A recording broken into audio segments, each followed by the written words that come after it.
Monsieur Foscarelli, I would like to ask you a few questions, if you allow me.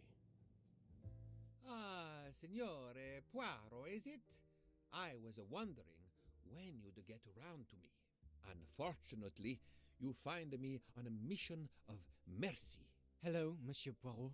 Sorry, we have a small problem. The orange juicer has broken down and I can't fix it. Mr. Foscarelli has kindly offered to help me. It isn't a car engine, but I am doing my best. Even with the two of us, we can't manage. Let me guess. You call upon Poirot to help. I'd be happy to answer your questions when we finished. It's a real brain teaser.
Voila, it should work correctly now.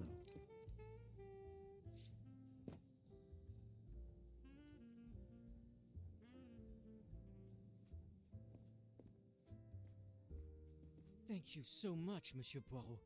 I can put orange juice back on the menu. Bravo! I should stick to automobiles. Well, now we can talk calmly. Monsieur Foscarelli, is it? Antonio Foscarelli, delighted, Monsieur Poirot. You have, of course, heard about Ratchet's murder last night. Oh, naturally. It is all anyone is talking about. Can you tell me your movements on the night of the murder? I went to bed right after dinner, but I slept very badly. My roommate, Mr. Masterman, had a toothache. Oh, he moaned all night. It woke me up several times. Did you hear anything or notice anything unusual? No, nothing that I can think of. I stayed in my bed all night. Have you ever been to the United States? Yes, it has been a primary market for our cars for the last 10 years. You remember the Armstrong case? Armstrong? The name, yes. It was a little girl, a baby, was it not?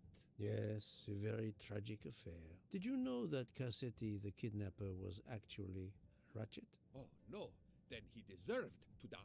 I mean, wouldn't you agree? Well, thank you, Mr. Foscarelli.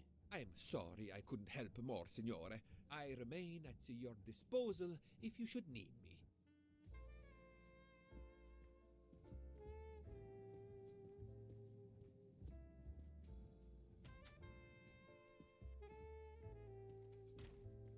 Enchanté, mademoiselle. You are Hildegard Schmidt? I am, Herr Voll. And you, I know, are Herr Poirot. Correct.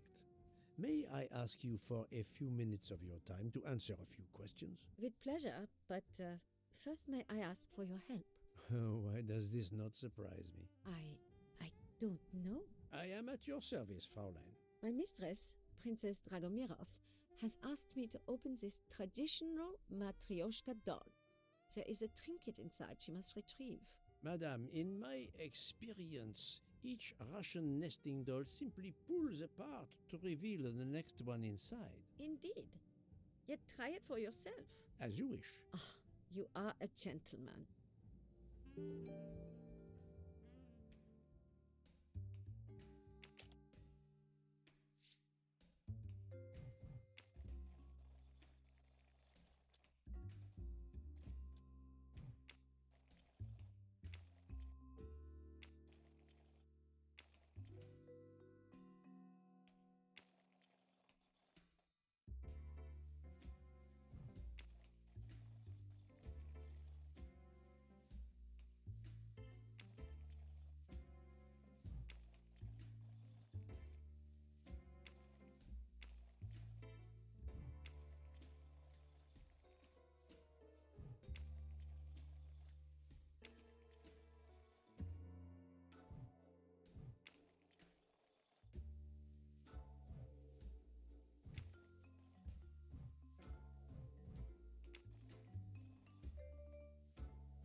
inscription reads, "To my dearest friend." Oh, thank you very much. This doll reminds her of her youth in Russia. It was very hard under the Soviet regime, but thanks to her strength of will, she rose to be the head of a museum of antiquities in St. Petersburg. Even though she now lives in Berlin, it is said that the Kremlin still fears her. She must be a formidable woman indeed. You are her maid? I am her companion. I help her in her daily tasks, and I keep her company. Ah, forgive me. You will have heard of Ratchet's murder last night. Yes, of course. Everyone is talking about it. Can you tell me how you occupied your time last night? Just after we left Istanbul, I had tea with my roommate, Fräulein Locke.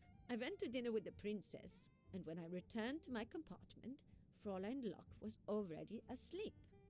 A little later, Herr Michel, the conductor, came to get me because Madame la Princesse needed my help. Her back troubles her. I massaged her for about an hour. Do you remember the time? I'm sorry, I do not, mein Herr. Have you lost a handkerchief embroidered with an H, madame? Oh, no, monsieur. I thought perhaps since your first name is Hildegard. It is not mine, I tell you. I could not afford something so nice. I have no idea who it belongs to. My apologies, I did not mean to alarm you. Thank you for answering my questions, madame.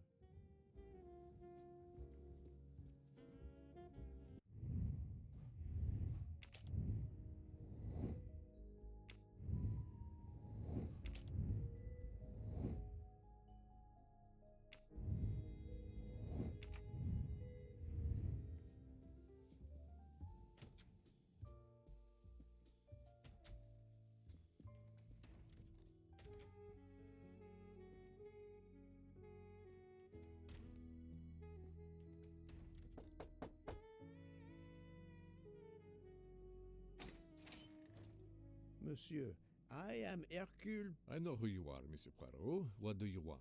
Answers to a simple question or two. All right, but quickly. My wife is quite ill. I would like to stay by her side. I promise.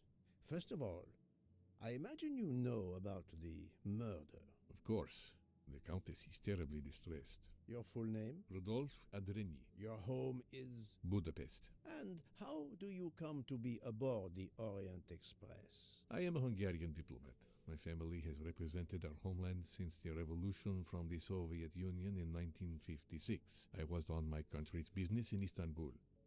Business which I cannot discuss. And your wife often accompanies you on your diplomatic missions? Yes, and why not? Was there anything else you wanted to know?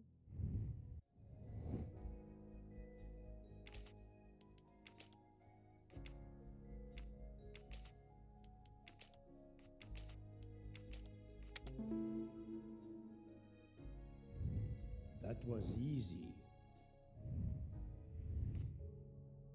Can you tell me how you spent last night? I was in our compartment with my wife. She went to bed early. I played a video game on my phone. Around 11 o'clock in the evening, my wife woke up and couldn't get back to sleep. She took a sleeping pill. As for me, I went to bed soon after that and slept straight through until morning. Have you ever been to the United States? I was posted to the Hungarian embassy in Washington for a year. You knew perhaps the Armstrong family. Armstrong? It is difficult to recall. One meets so many people.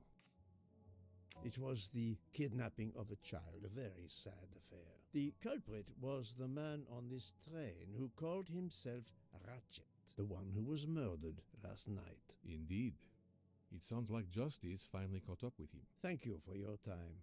Now, I'd like to speak to your wife, if you don't mind. It's impossible. As I told you, my wife is very ill. Thank you, and good luck with the investigation. Eh bien, the good Count does not appear to want me to talk to his wife.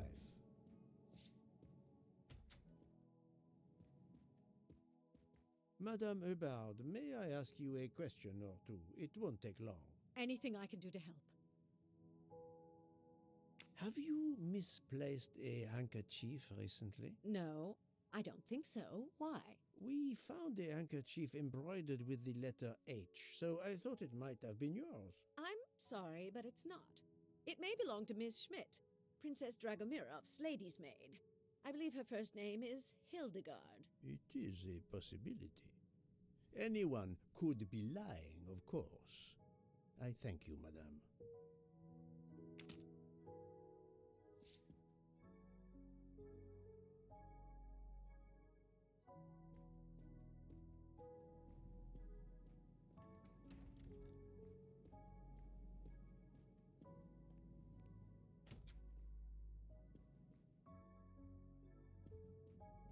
Hello.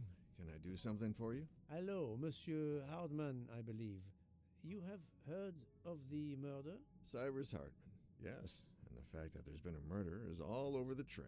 You do not seem very concerned about it, monsieur. It's not the first murder I've run across. I had no idea the selling of toys was so dangerous. I did overhear you mention at dinner that this is your profession. Toy salesman is a cover. I'm a private detective, just like you, from the U.S.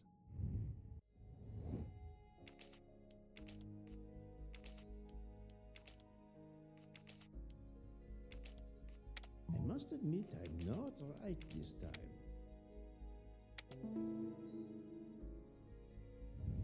That's the right answer. Were you on duty last night? You bet. I kept my door open a crack and I watched all night. No one entered that car who didn't belong there. Did you see anything in particular? The conductor, Michel, he was there most of the time too, except for 15 minutes or so after we left Vinkovsky. He must have answered a call from Ratchet's room. Then he was absent again for a while around 1 a.m. After that, he didn't move until 5. I did not expect to find another detective on this train. I just finished a job in Istanbul when I received an email from Ratchet. He hired me to protect him. Something you failed to do. I'm not happy about that. He'd received some threatening letters. I was supposed to watch his back, and yeah, something I failed to do. But he seemed to think he was in more danger when he left the train.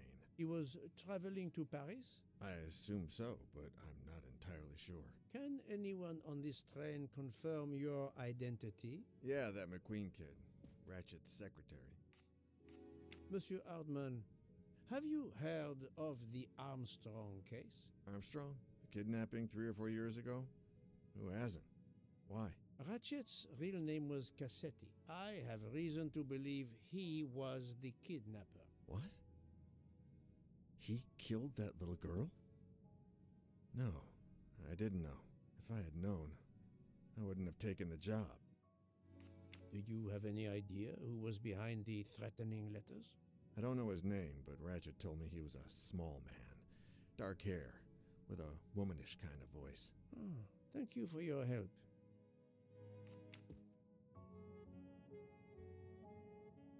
Is this handkerchief embroidered with an H yours?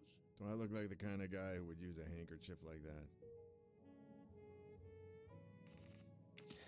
Thank you for answering my questions, Monsieur Hardman. Listen, Poirot, I know I fell down on the job, but if you need help, any at all, let me know. I'd like to make it right.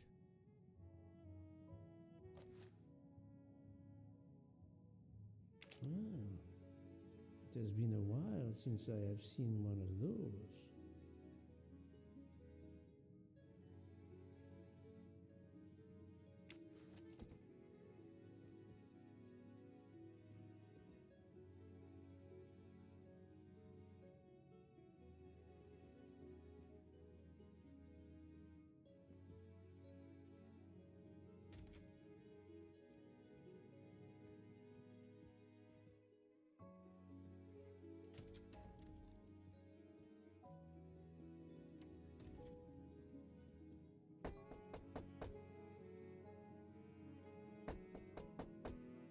I am not prepared to receive anyone. Come back later. Very well, madam. I'll come back later. But you will need to speak to me.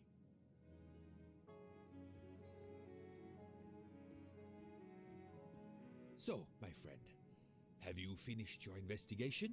No, but I have managed to solve a few mysteries. Okay. I stay here to watch this young lady.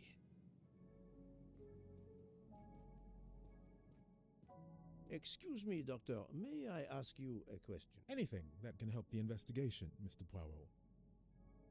I wanted to know what your first name is, Doctor. My name is Robert. Why? To find out if the handkerchief embroidered with an H could have been yours. I'm a doctor, Mr. Poirot. Cloth handkerchiefs are a playground for viruses. I would not touch one.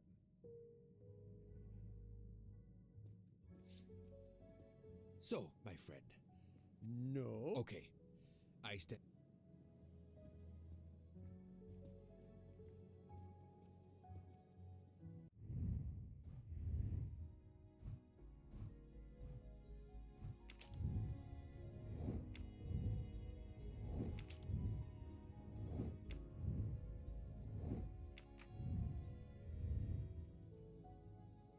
I hope your investigation is going well, Mr. Poirot.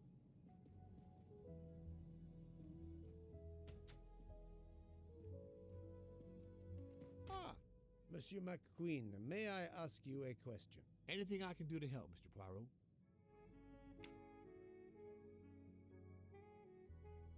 This handkerchief embroidered with an H, is it yours? No, I don't use cloth handkerchiefs.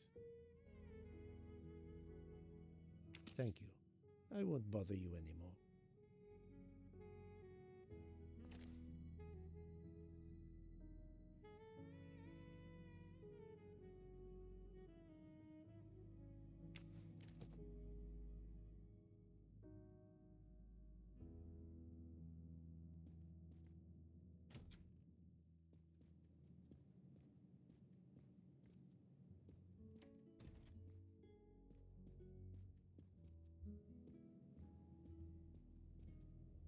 I hope your investigation is going well, Mr. Poirot. So, my friend. No. Okay.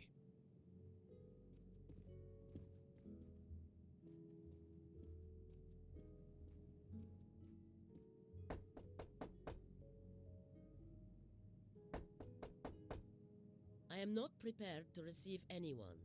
Come back later.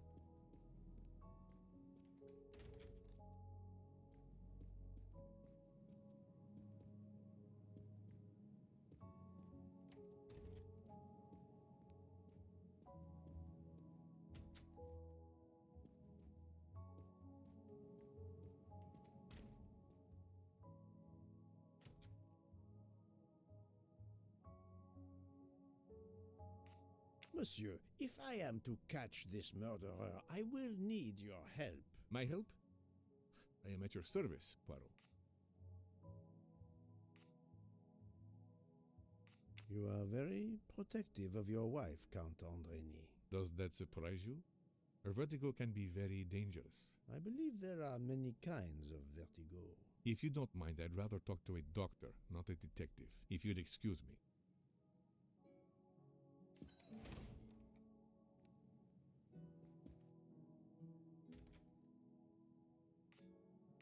I would like to speak to Countess Andreni, please. As I have already told you, she is in no condition to speak to you. Monsieur le Comte, I am investigating a murder. I wish you every success, but my wife is too frail to be questioned.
Monsieur, if I am to catch this murderer, I will need your help. My help?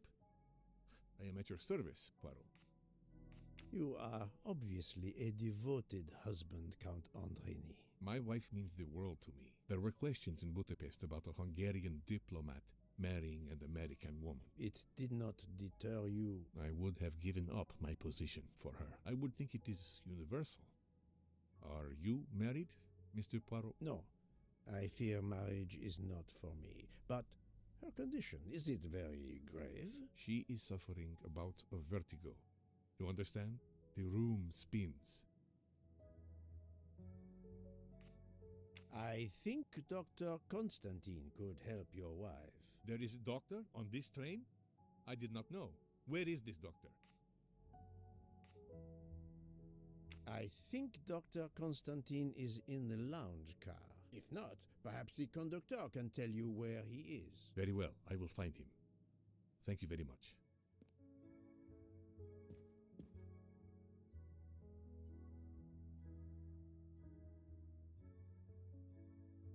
Forgive me for intruding, madame. I am Hercule Poirot. I know who you are, Mr. Poirot. I overheard you send my husband on a wild goose chase. Your husband cares for you greatly, madame. I apologize for exploiting that fact. But the situation is urgent, and I need to ask you a few questions. Apology accepted. I realize you must speak to everyone. This horrendous murder. It's very upsetting. That is a beautiful music box. Please don't touch the music box. It's a fragile family heirloom. Your accent, is it American? Boston, perhaps? You have a good ear, Mr. Poirot. Yes. Born and raised in what we call the Back Bay. Are you in the diplomatic service like your husband? No, not officially. I was still in college when I met Rudy 2 years ago. I keep myself busy handling his scheduling, travel, appointments. Ah, what is the saying? Behind every great man there is a great woman. That was the saying. Today one might reverse the sentiment as well, don't you think? Of course, I stand corrected.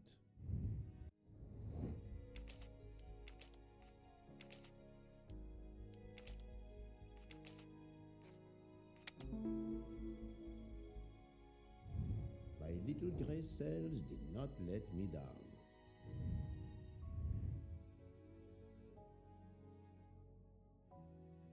A handkerchief embroidered with an H was found at the crime scene. By any chance, does your first name begin with an H? No, my first name is Elena, with an E. Can you tell me what you did last night? Well, my husband and I went to dinner. Then we came back here. We went to bed around 10 o'clock. I tried to sleep, but I couldn't, because of the shaking of the train. I suffer from vertigo.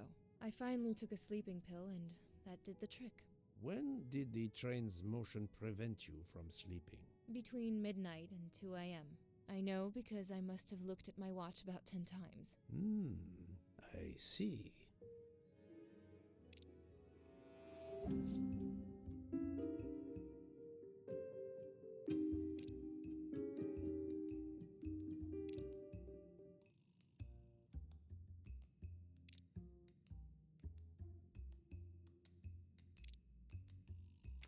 Come now, Countess. You are not telling me the truth. Why do you say that?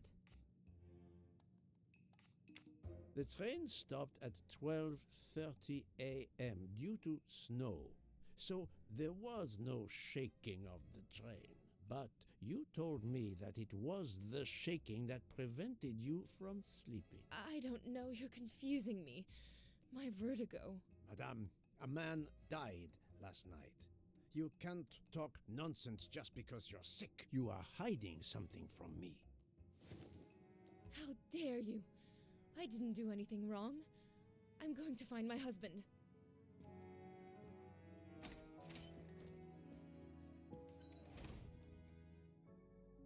That was unkind, I know, but my strategy worked. I can now inspect this room in peace.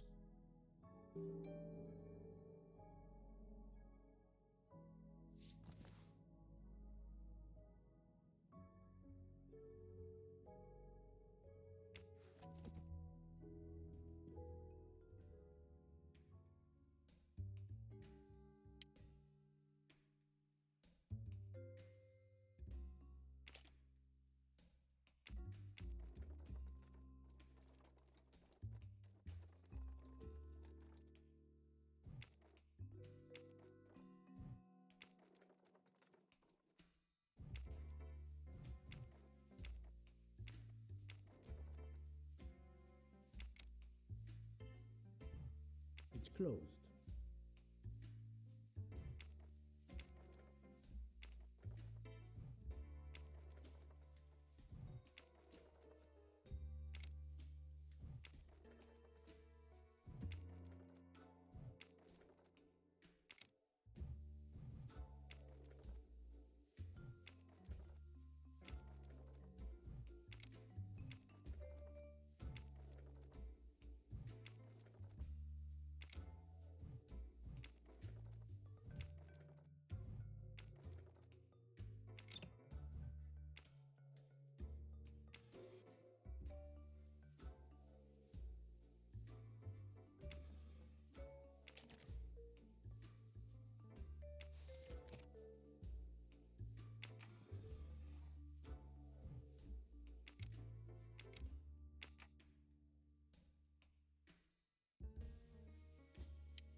An engraving written in, I believe, Russian Cyrillic. It looks like a first name.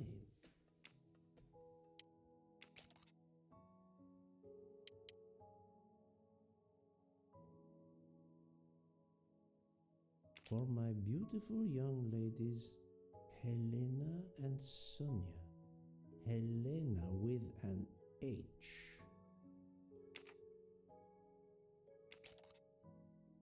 It's Countess Andreni with an older girl. Poirot! Have you no shame? Monsieur, I am afraid shame is not a very helpful emotion for a detective trying to get at the truth. What are you doing in our compartment? I am investigating a murder, Count Andreni. My wife is ill. My apologies, monsieur, but your wife seemed in perfect health when she left the room to find you. I do apologize, but I needed to search your compartment. You will regret this, Poirot. Please, Count. You aren't going to challenge me to a duel, are you? Countess, I'm afraid I took the liberty of inspecting your little music box. How dare you? The message in the medallion was addressed to you and Sonia. Sonia Armstrong, your older sister, the mother of Daisy, the murdered child. I am a Hungarian diplomat. You have no official standing here. You have no right to search. No, Rudolph. Let me speak. It's useless to deny what this gentleman says.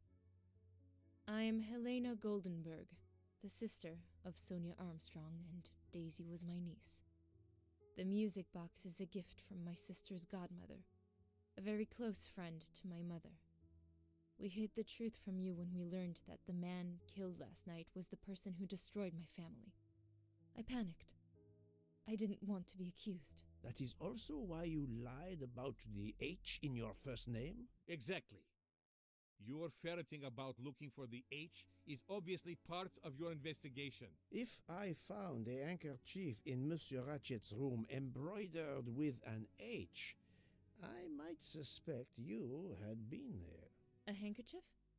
I don't have any handkerchiefs embroidered with my initial. To be honest, that sounds awfully old-fashioned to me. I give you my word of honor that last night, Helena never left her compartment. My wife is telling you the truth, Poirot. I hope so. I'll let you rest. The matter of the H on the handkerchief still needs clearing up. But first I should check the inscription on the back of the medallion.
This is wrong, but I'm never far from the truth. Natalia. Would it be Natalia Dragomirov? She is the only Russian passenger on the train. In addition, her first name begins with an H in Cyrillic. Et voilà.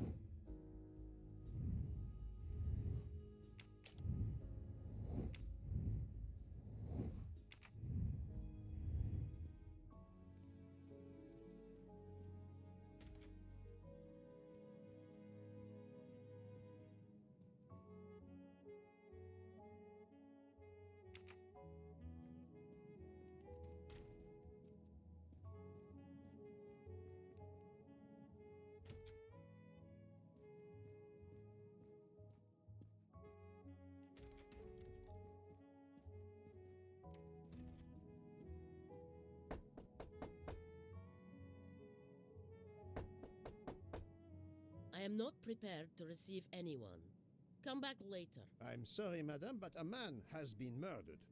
I must ask you a few questions. You must have misunderstood me. I cannot speak to you just now. Madame, I know that Sonia Armstrong is your goddaughter. Come in, please.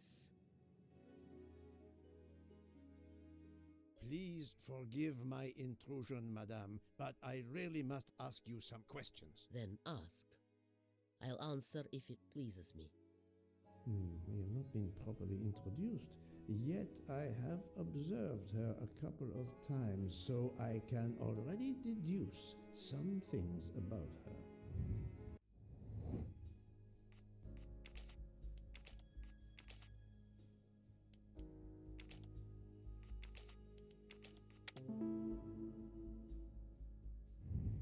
That was easy. I will first ask you about last night. Will you tell me your movements? I went to bed just after dinner. I read until 11, then tried to sleep. Later I woke. What caused you to awaken? I suffer from back pain, a consequence of old age interfering with an active life. I called Schmidt around 12:45 a.m. to give me a massage. She did so until I fell asleep. How long was she with you? A good hour, I would say. I see. The first initial of your first name, Natalia, in the Cyrillic alphabet looks exactly like the letter H in the Latin alphabet. I'm Russian, Monsieur Poirot, and I was the head of a museum of antiquities in St. Petersburg for decades, until I moved to Berlin recently. I'm familiar with Cyrillic. This handkerchief is yours, isn't it? Yes, indeed. I lost it. It was found in Monsieur Ratchet's room. Can you explain to me why Madame Schmidt didn't identify the handkerchief? She must have known it was yours. Possibly to protect me. She is very loyal. Your next question will be, how did my handkerchief come to be lying by a murdered man's body? My reply to that is that I have no idea. That is not an answer, madame. It is all I am able to give you. I must tell you, Princess Dragomirov, I have discovered something astonishing. And that is? You are Sonia Armstrong's godmother. You make that sound like a revelation. I have never hidden the fact, monsieur. You knew Colonel Armstrong well, then? I knew him slightly, but his wife, Sonia Armstrong, was my goddaughter. I was on terms of friendship with her mother, the actress Linda Arden. Linda Arden was a genius, one of the greatest tragic actresses in the world. I was not only an admirer of her art, I was a personal friend. Very well. But this links you to the Armstrong kidnapping case. Elena Andreni is the sister of Sonia Armstrong, the late mother of Daisy Armstrong, kidnapped and killed by the man who was murdered on this train, Ratchet. Indeed. Was it he? Then justice has at last been served. Allow me to summarize. Do I have a choice? First coincidence, I shall call it. You are close to the Armstrong family, and the presumed assassin of Daisy Armstrong was killed while you were on board the same train. Second coincidence, your handkerchief happens to be found at the foot of the victim's bed. Third coincidence, one of the stab wounds inflicted on the body was by a left-handed person. You are left-handed. That is a lot of coincidences, Princess Dragomirov. Well, Monsieur Poirot, call it fate. If you report to the police your coincidences, they will laugh. A woman of my age and frailty has violently murdered a man? With how many potential witnesses who saw me doddering along the corridor in the middle of the night like Lady Macbeth? You are right, Princess. You could not work alone, which means you have one or more accomplices. And it is only a matter of time before I find out who they are. I would appreciate it if you would remove yourself from my room and take your fantasies with you.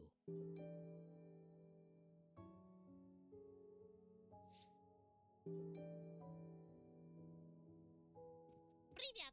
Привет!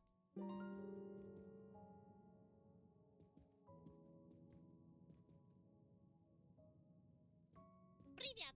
Привет!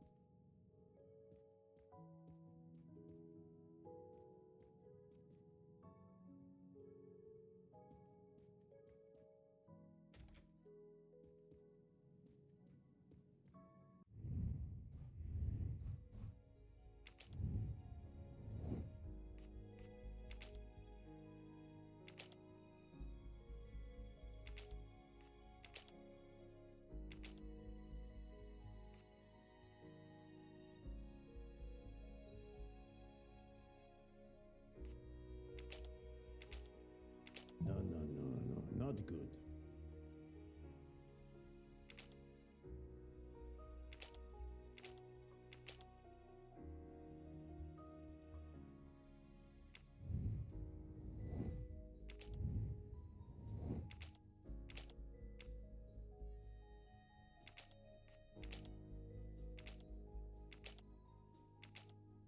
I do not think that's the right answer.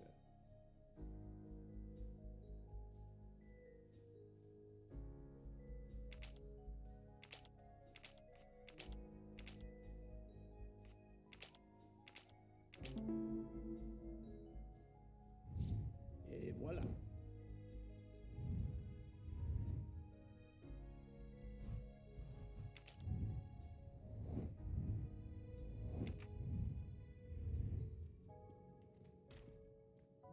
Oh, Poirot, you're there. She hasn't moved, but she seems to be waking up little by little. What about you? Your investigation progresses? I find myself helping everyone with their problems before they can help me with mine. I have shifted boxes, helped with hangovers, repaired an orange juicer, unlocked some Russian dolls, all so my investigation can proceed. Don't forget the dessert recipe. How can I? Truly, the labors of Hercules. My friend, I would rather clean out the Orient stables. Yet, I have managed to solve a few mysteries. Oh, tell me everything.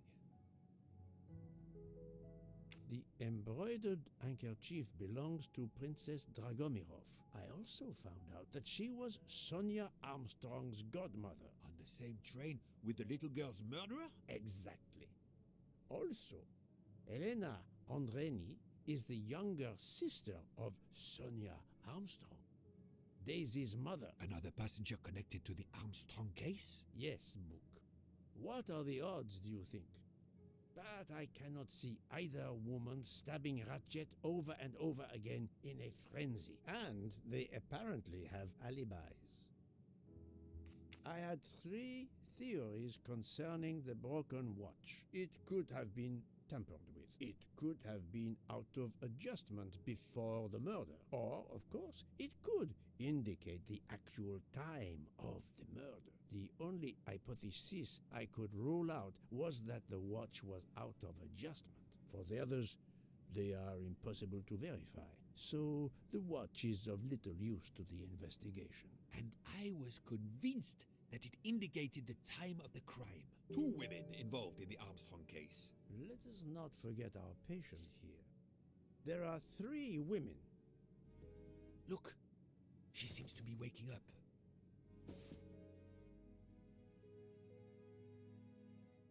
What's happening to me? Did I fall asleep again? Indeed, Mademoiselle Locke. Did you take any medication? Sleeping pills, for example? No, I never use sleeping pills. I inspected your cup. You can clearly see that there is a residue of something at the bottom. I'm sure a lab test would confirm you were drugged. Most likely an overdose. That would explain your battle to shake off the effects. You think Fräulein Schmidt did it? She certainly had the most opportunity, but why would she? But no one knew who I was. It's impossible that someone deliberately targeted me.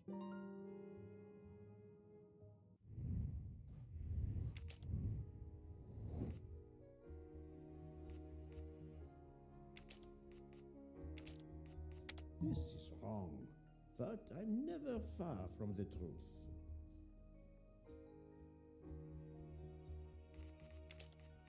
I must admit I'm not right this time. No, not good. This is wrong, but I'm never far from the truth. No, not good. Think, Poirot, that is not a good answer. Fräulein Schmidt or Monsieur Michel may have drugged the tea that Mademoiselle Locke drank. Fräulein Schmidt or Pierre Michel could have drugged your tea. They are really the only 2 people on this train who could have done it. But why would either one do it? Mr. Poirot, I'm feeling much better. I'd like to bring you up to date to why I ended up on this train. If you are able, I would very much like you to finish your story. Very well then. After the Daisy Armstrong case was officially closed, I put out a standing request to the police departments in the Boston area for anything on Michael Clark. but he didn't turn up on their radar. I even set up an anonymous tip line for news about Clark. That's how I met Braid, a sketchy contact on the dark web, but they found nothing I could use.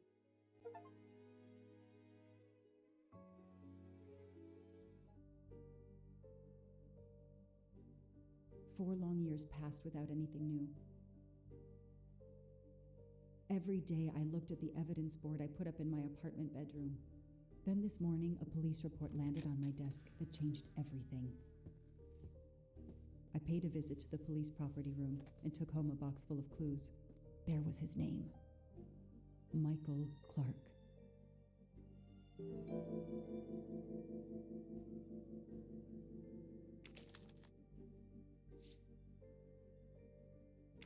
A bill from the power company with, I'm sure, plenty of excuses why my rates keep going up.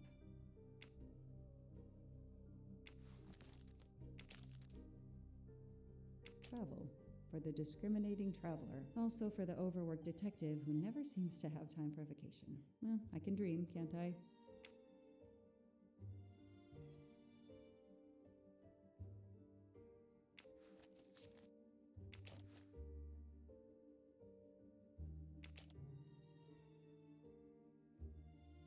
Years of no new leads in the Armstrong case, and then this. Michael Clark, the sarcastic reporter, my prime suspect in the kidnapping, murdered 4 years ago?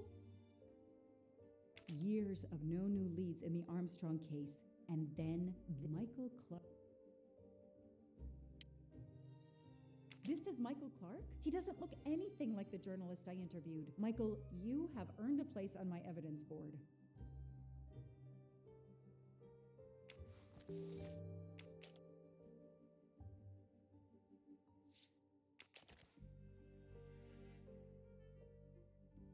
Suzanne's hair, so conveniently left in the cabin for us to find. It was planted. I knew she was innocent.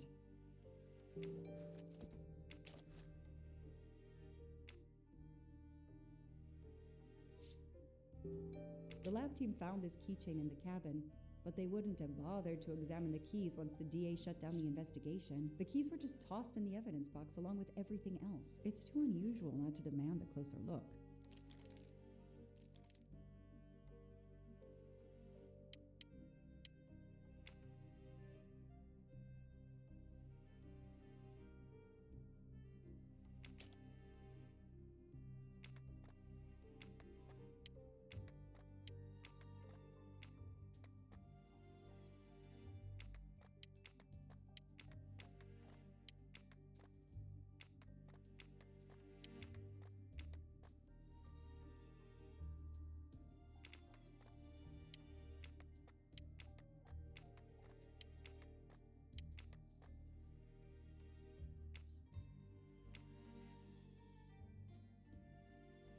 What do they call this?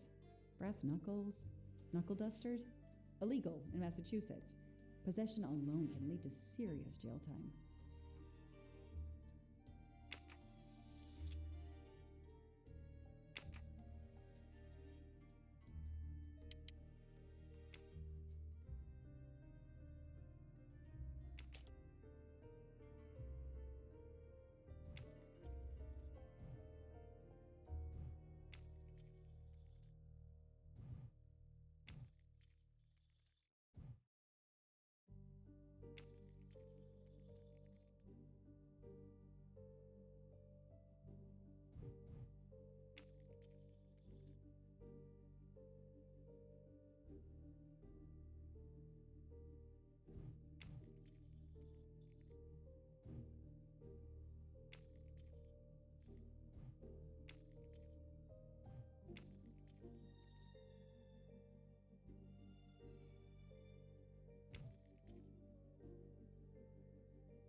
What do we have here?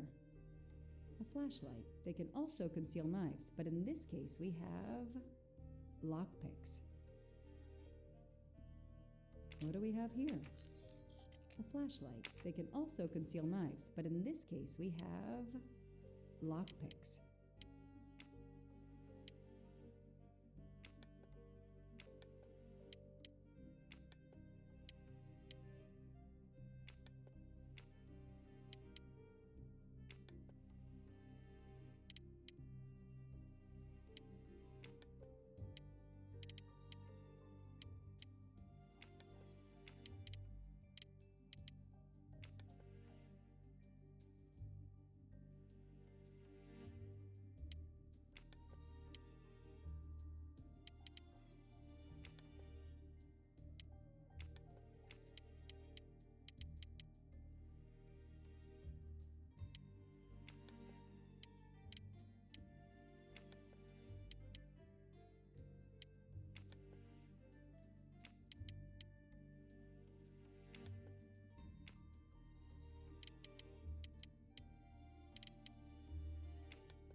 What do we find?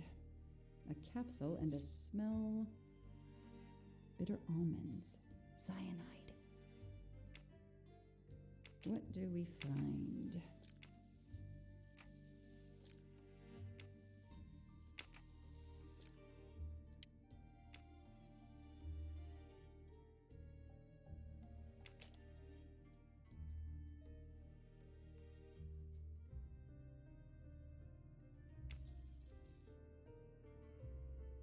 A key knife. They sell them on the internet for self-protection.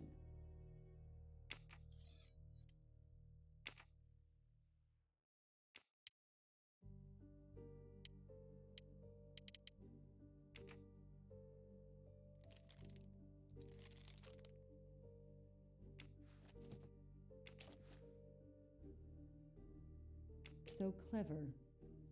All that evidence, and yet no DNA found. So clever.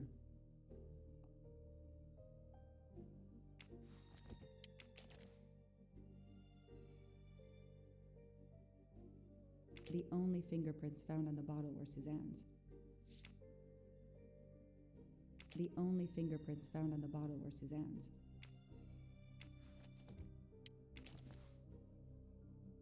Fluffy. Daisy's plush toy.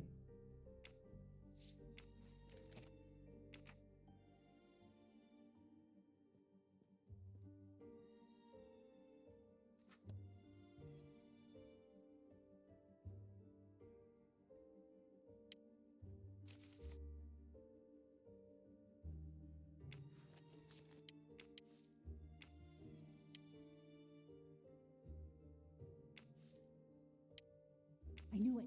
The faces don't match at all. They are clearly two different men. I should run facial recognition on my computer.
The DA resigned soon after the Armstrong case.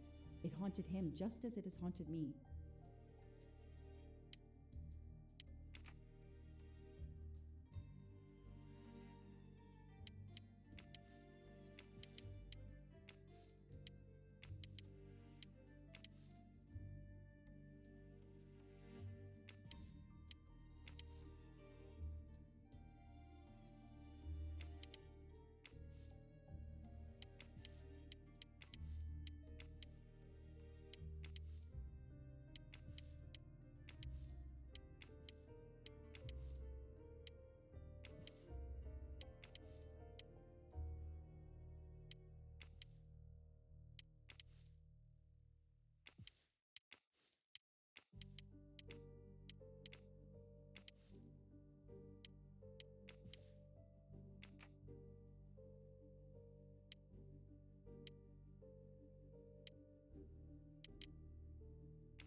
Okay, the real Michael Clark has been dead for years. Let's see if the photo of the fake Michael Clark matches someone in the database of known criminals. I've tried this several times in the past few years, but came up empty. Maybe whoever he really is has finally made a mistake.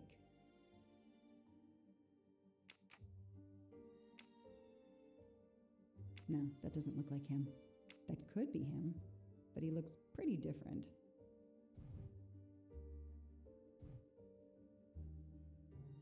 Yes, he seems different at first glance, but still, it's the same person. Nice. No, I did something wrong. Come on, Joanna. That's a rookie mistake. Okay.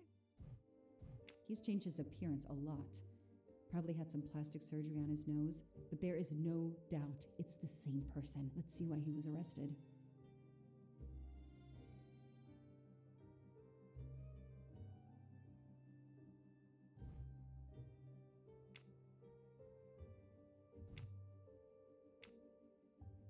Shaved off the metro beard. But I'd recognize that smug bastard anywhere. The man I interviewed 4 years ago posing as Michael Clark. This goes on the board.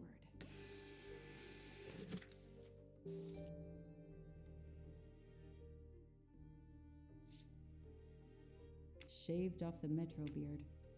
But I'd recognize that smug bastard anywhere. The man I interviewed 4 years ago posing as Michael Clark. Maybe they needed to show the ransom to someone to check if the serial numbers were still on record. I'll print them, and on the wall they go. Maybe they needed to show the to check if the serial numbers were still on record. Absolutely nothing on this Cassetti. His driver's license is almost surely a fake.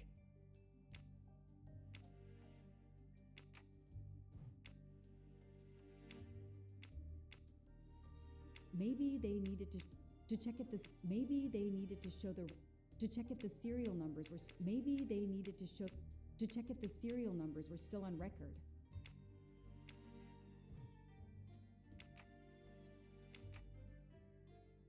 I know I have to stop printing. It's bad for the planet.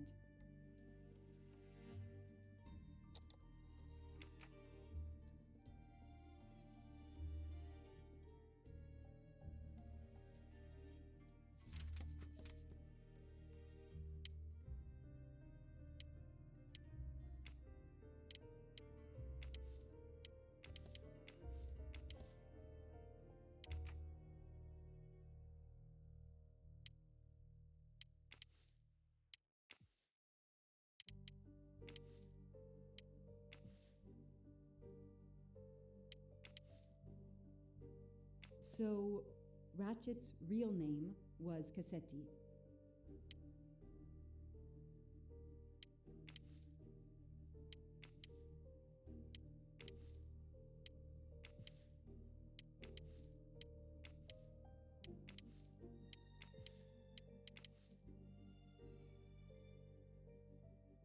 This tattoo is the same on both pictures.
I've read it probably 10 times already, but I can't get enough of it.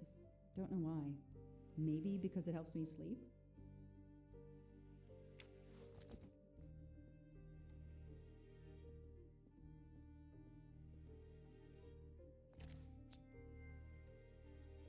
A gold mustache. Thank you very much. I don't have time to waste on magazines. I don't have time to waste on magazines. I don't have time to waste on magazines.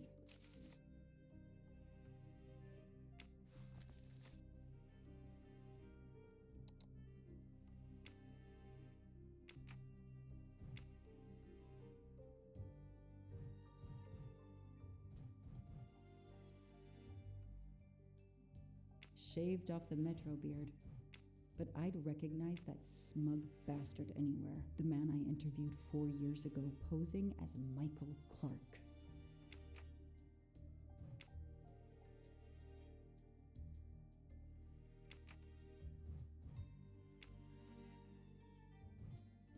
Mr. Ratchet, you didn't just steal statuettes. What recent information does the database have on you?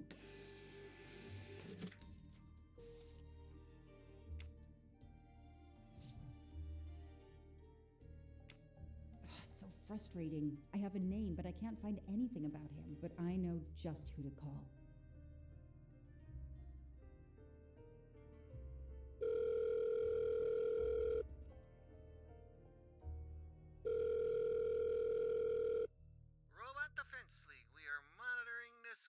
Hello, Braid. Long time. Oh, Joanna. Hey, how may I assist you?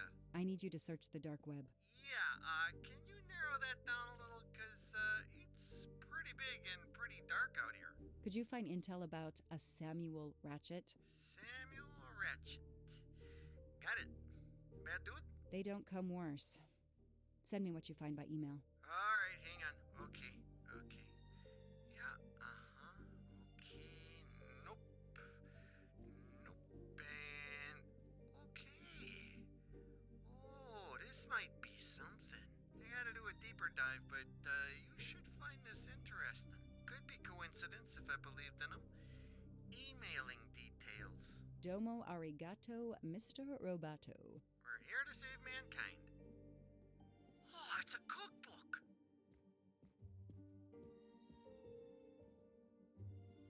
I know I have to stop printing. It's bad for the planet. The Orient Express. I'm gonna print these tickets and put them on the board.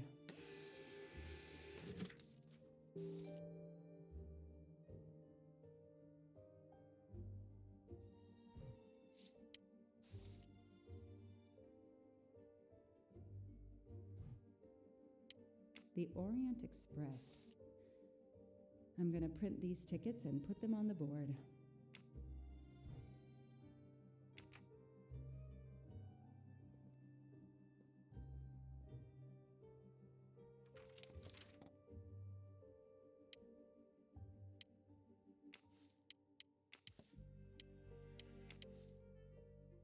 This is Ratchet's ticket.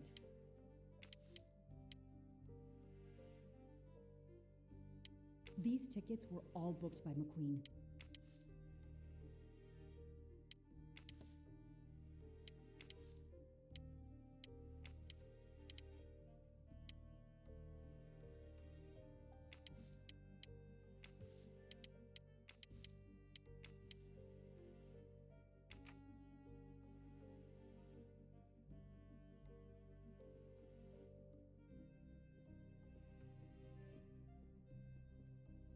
I know I have to stop printing.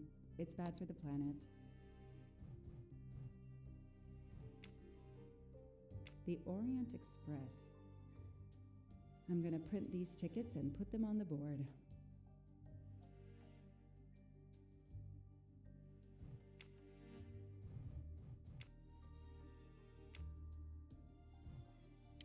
Mr. Ratchet, you didn't just steal statuettes. What recent information does the database have on you?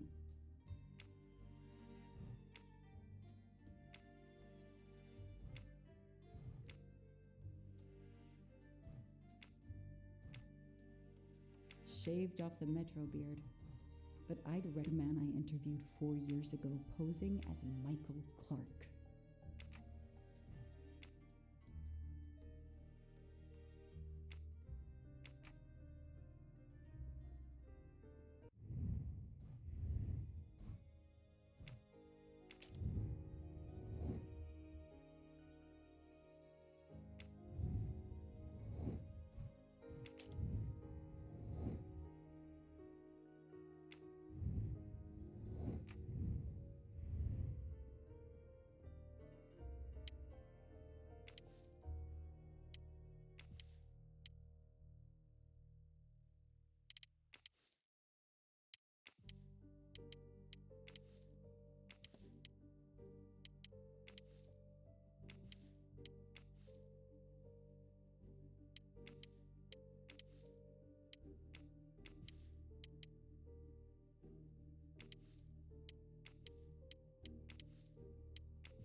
Goodbye, Michael Clark.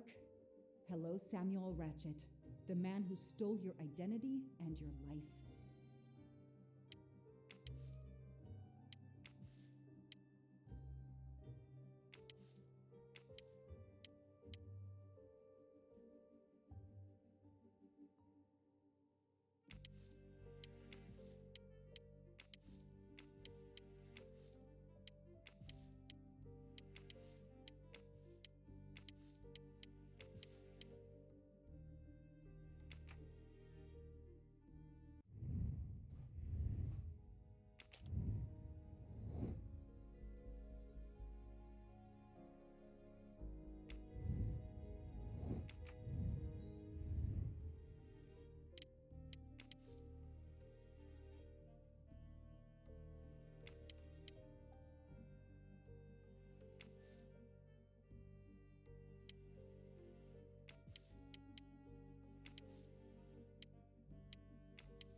Mr. Ratchet, you didn't just steal statuettes. What recent information does the database have on you?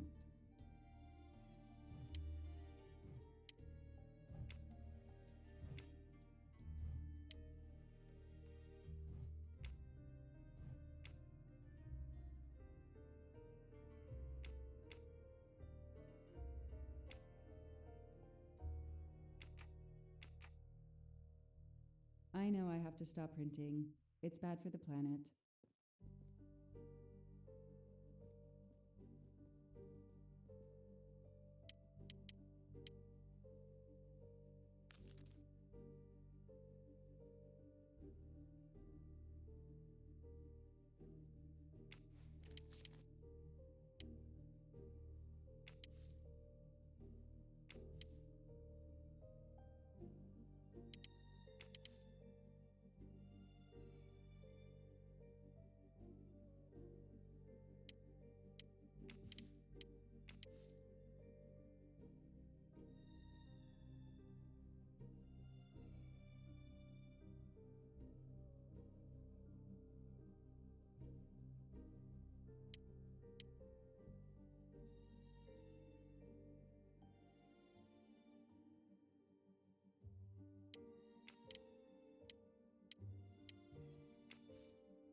Ratchet is alive.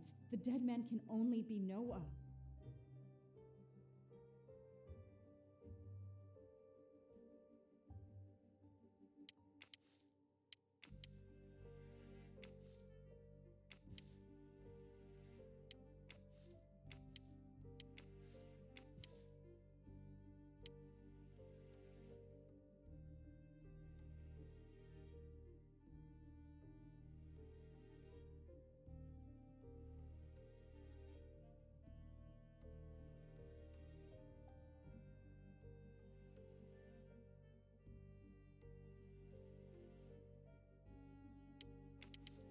The person traveling with Ratchet has the same last name as my district attorney during the Armstrong case?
I know I have to stop printing.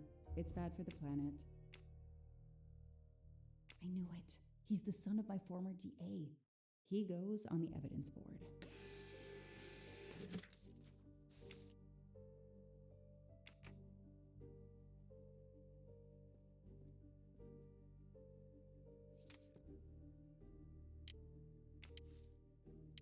Here's what Hector McQueen looks like.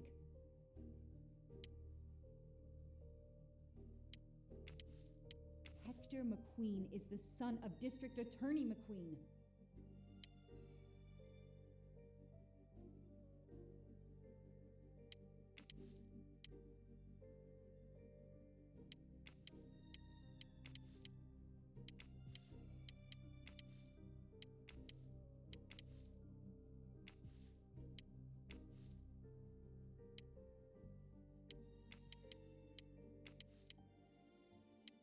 This guy works for Ratchet, and if that's a coincidence, I'll eat my badge.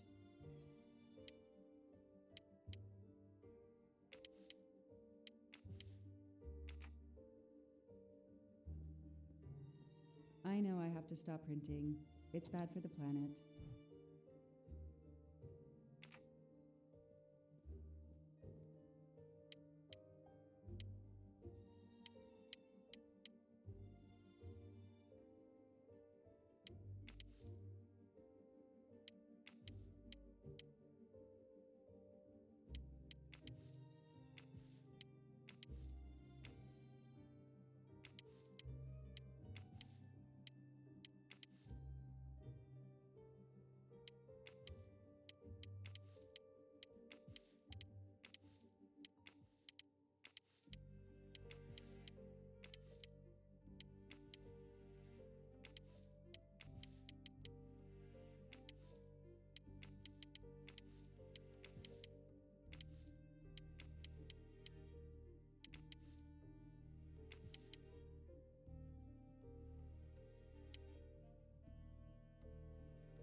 The event?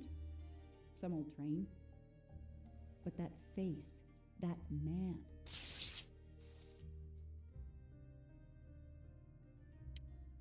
The Orient Express departs from Istanbul next week. Interesting. I'll put it on the board.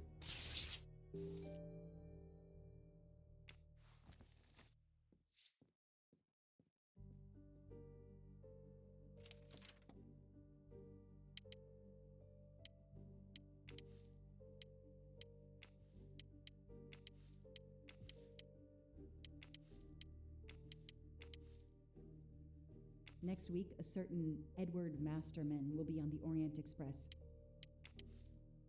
Hector McQueen will be on the Orient Express next week. Foscarelli will be on the Orient Express next week. Ratchet will be traveling on the Orient Express in a week.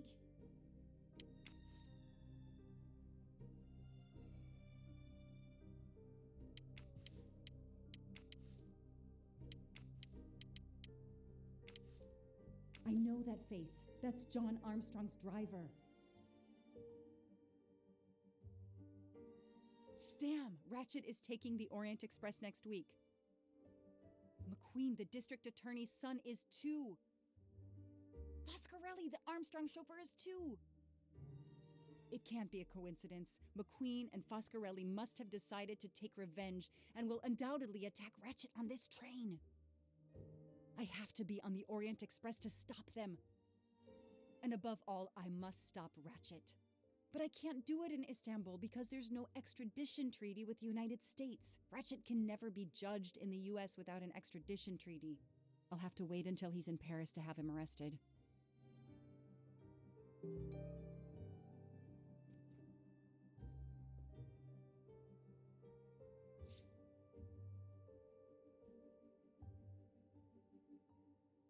Every compartment is taken for this special anniversary journey.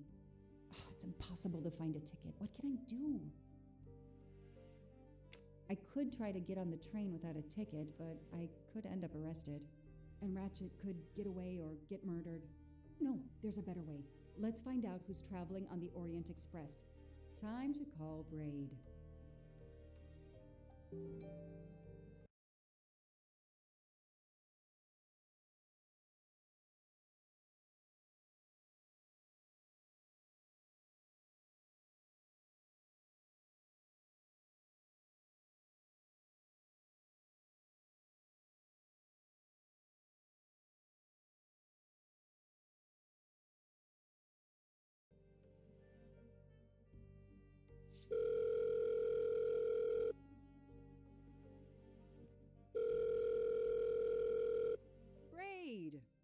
It's me again. I haven't found anything useful yet.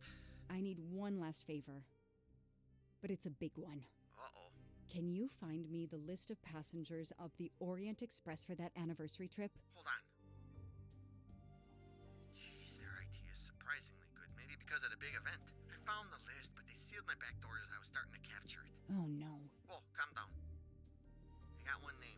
Female. The name I got before they kicked me off the server was Stacy Johnson. Do you feel like a Stacy Johnson? The question is, how is she going to feel about helping me? That's one you'll have to figure out for yourself. I gotta go back to weaving my magic on the web.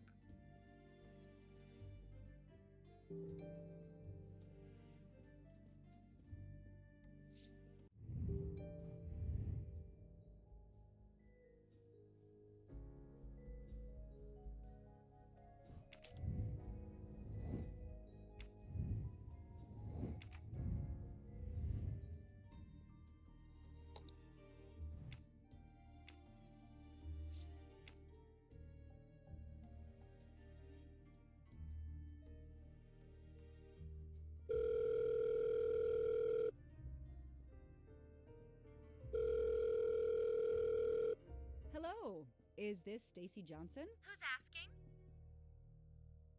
My name is Joanna Locke. I'm a police detective. And I'm just an actress. Now what did I do wrong? Nothing. I need your help. I need to take your place in the Orient Express. Is this a joke? No way.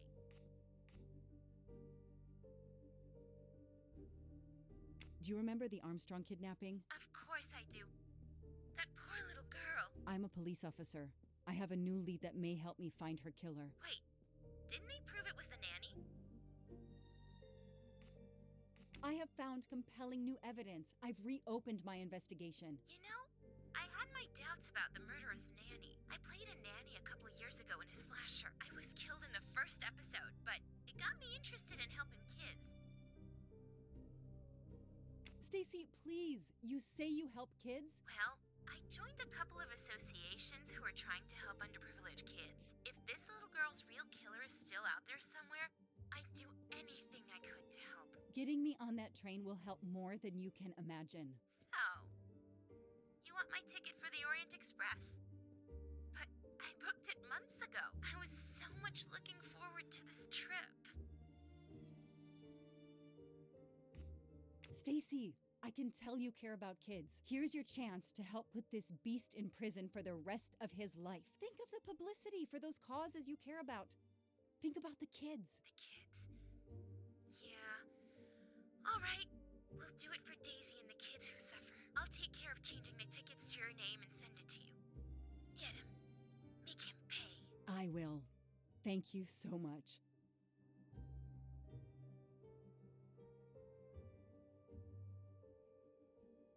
Stacy was as good as her word. I received the ticket. I called my chief to let him know I was taking my vacation time. I had coming. I flew to Istanbul. I was finally going to nail the monster responsible for Daisy Armstrong's death, Michael Clark's death, even his accomplice, and, I suspected, so many others as well. You know the rest.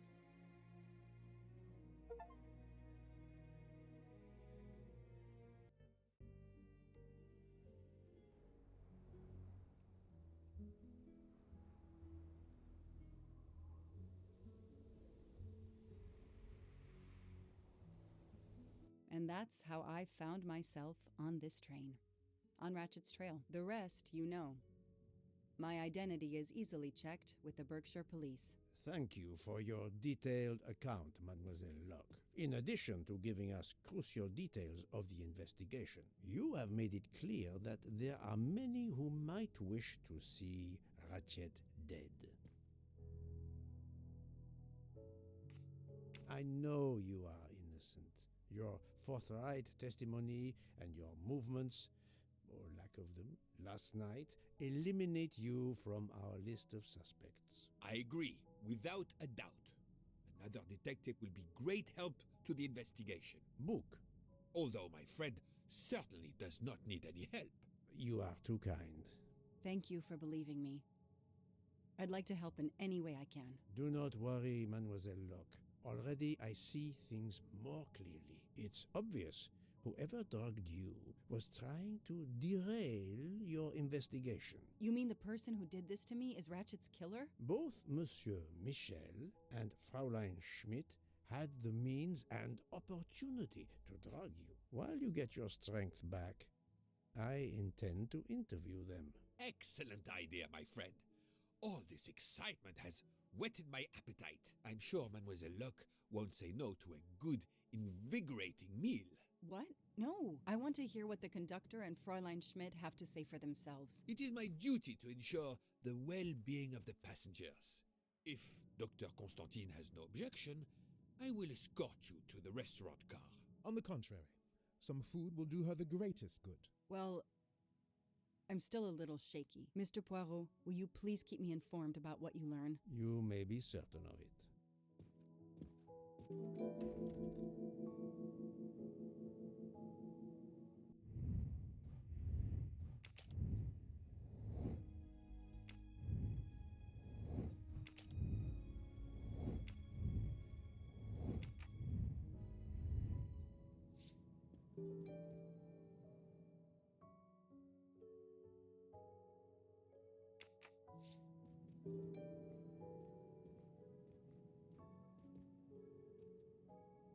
All that snow. Are you familiar with the concept of entropy, Monsieur McQueen? Oh, Mr. Poirot, I didn't see you. Entropy? Randomness in a system or something? Yes, unpredictability. Even the best laid plans can go astray, thanks to something as simple as An unexpected passenger? perhaps, or snow.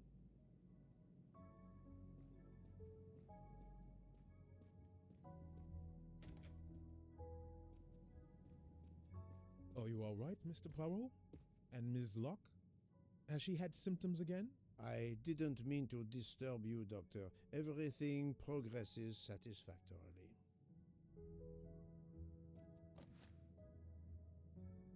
Book is a collector, and not surprisingly, he collects trains.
I have nothing to ask them at the moment.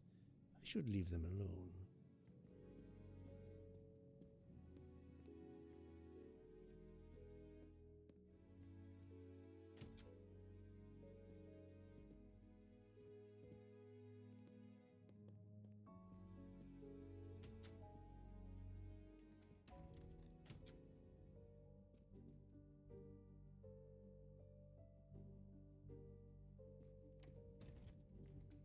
Good evening, Fräulein Schmidt. May I disturb you for a moment? You asked so politely, mein Herr, but I do not think I have a choice. I know you drugged Mademoiselle Locke's tea. Don't try to deny it. Nevertheless, I do deny it. I wanted to let you know that your roommate, Mademoiselle Locke, is awake. Ah, yes, I'm glad to hear that. I was worried about her. Did she tell you what had happened to her? Unfortunately, she doesn't remember much, but we found a residue of a sleeping pill in her cup of tea. Since you two were alone together in your room when she drank it, who else but you could have dragged her? Must I point out I do not make the tea on this train? You should question the conductor or the kitchen staff.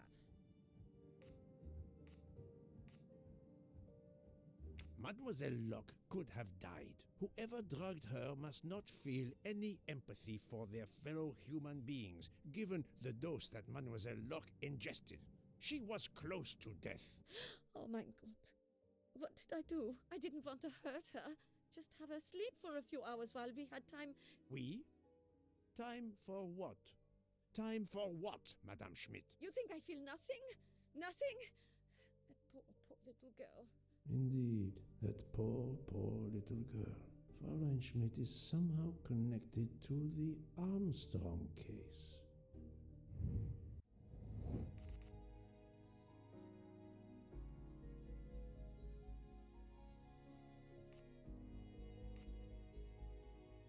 I do not think that's the right answer. I must admit I'm not right this time. That's the right answer. Fräulein Schmidt, I have a certain reputation for sniffing out... I am not a murderer. Forgive me, but I was going to say brilliant chefs. You were the Armstrong family's cook, were you not? But... yes. I was the cook of that lovely, lovely family. I'm sorry, but I must ask you to give me some time to collect myself. It wasn't supposed to be like this, my darling, my poor darling child. I will give you that time, Fräulein. You have given me much more in exchange. I must check in with my other suspects to make certain I have all the pieces of the puzzle in my possession.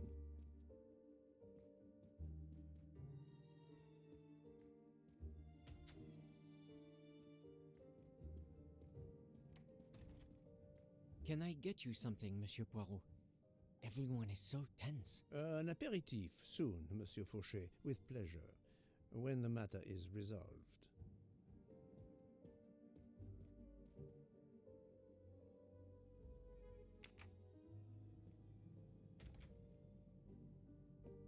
Jean, you've mixed everything up again. Oh, I can't find the coffee liqueur for tonight's dessert.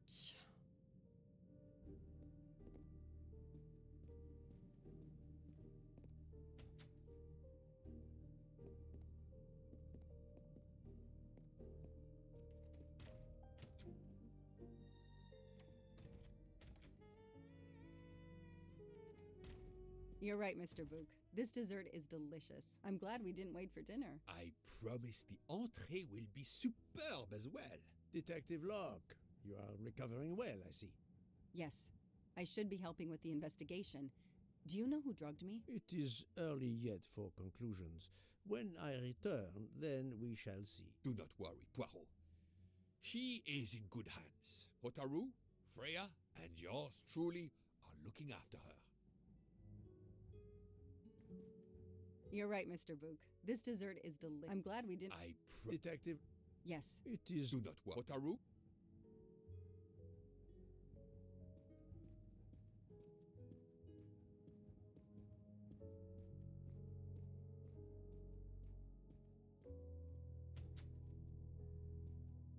Not now. Not now. I have a dinner to prepare. Would you interrupt Michelangelo or Da Vinci?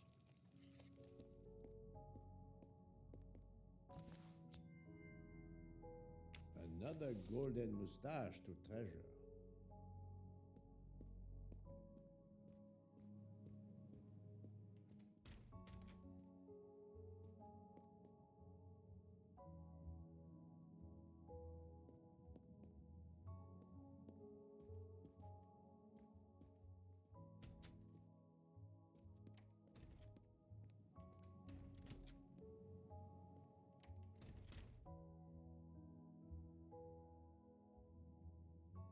Good evening, Michel. Am I bothering you? You seem stressed. With everything that's going on, I must admit it's difficult to be relaxed. Of course, I understand. Especially since we know that Detective Locke's tea was drugged before it was served to her. Detective? Come now, Michel. Surely you would have taken the opportunity to search her things and found her badge. Luckily, she woke up and was finally able to tell us her story. Potarou boiled the water, Jean made the tea.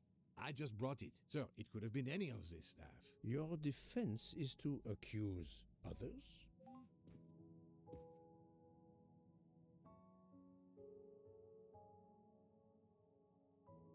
You have a network connection? No, unfortunately.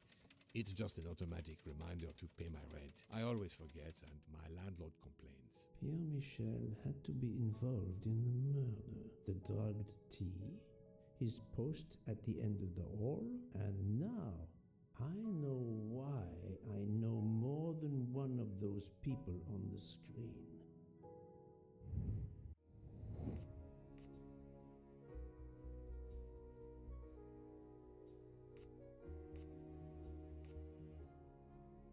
Fantastic.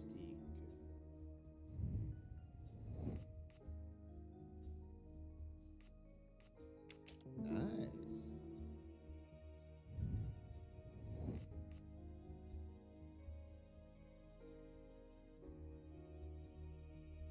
Good. That's the right answer. You are the father of Suzanne Moreau, Daisy Armstrong's nanny. My condolences on the death of your wife. What? But my wife... Enough lies. Suzanne does not bear your name? No. Suzanne's mother and I were divorced. Suzanne kept her mother's name. My most sincere condolences, Monsieur Michel, on the deaths of Suzanne and your wife. This job, I loved them, but I was never there for them. Then, a year after the divorce, Solange became ill. Suzanne took her to this special hospital in the US. Got that job as Daisy's nanny. I understand your pain, and the reason that led you to drug Detective Locke. We really can't hide anything from you, can we? Many have been foolish enough to try and keep the truth from Hercule Poirot. Yes, I admit, I drugged the tea. But it was only to keep her quiet until I could... But she reacted so much to the sleeping pills. She was lucky, as are you, that she didn't die. To be frank, there is one more thing that puzzled me, but I think I understand now.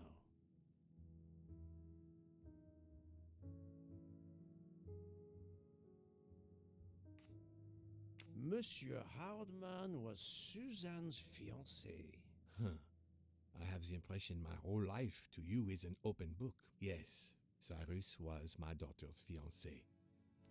I almost consider Cyrus as my own son. Of course, much more is clear now. I have been patient long enough. It is time to go and see what all the commotion is next door.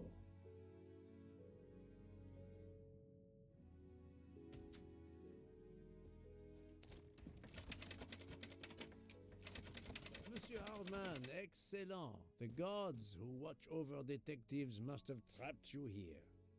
Why didn't they watch over me? I'm a detective too. I was talking to Michelle about a leaky faucet, and I wanted to go out, but you showed up. No need to invent some preposterous story. But really, Michel has told me everything. You are the fiancé of Suzanne Moreau, his daughter. Oh. I see. Surely this is not a big surprise to you. No. Suzanne was the only woman I ever loved. And I failed her. We got into a spat. It was nothing, but I was too proud to apologize. We weren't speaking at all. Suzanne never really cared for that guy, Noah. She would have forgiven me. If only. If only. If only. A common refrain between lovers who quarrel. Obviously, Pierre Michel and Fräulein Schmidt both drugged Detective Locke's tea, causing the overdose. No wonder she had so much trouble waking up. Time to report my findings to her and book. Another delightful trophy for my collection.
So, my friend, tell me, you have something new?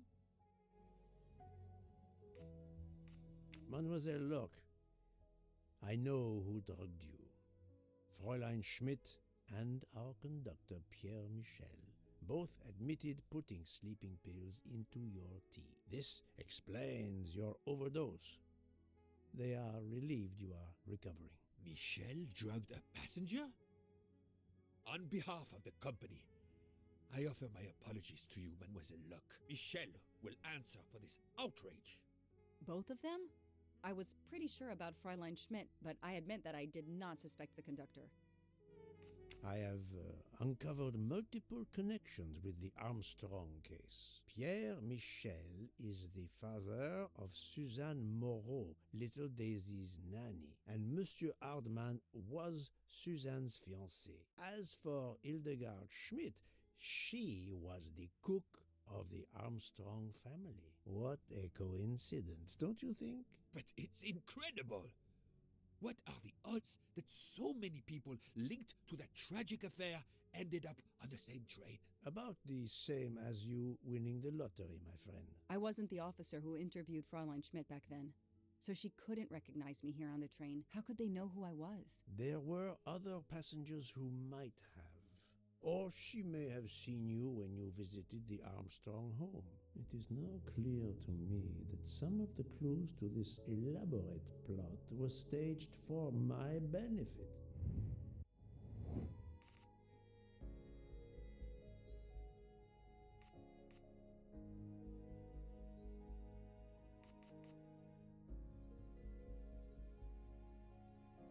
This is wrong, but I'm never far from the truth.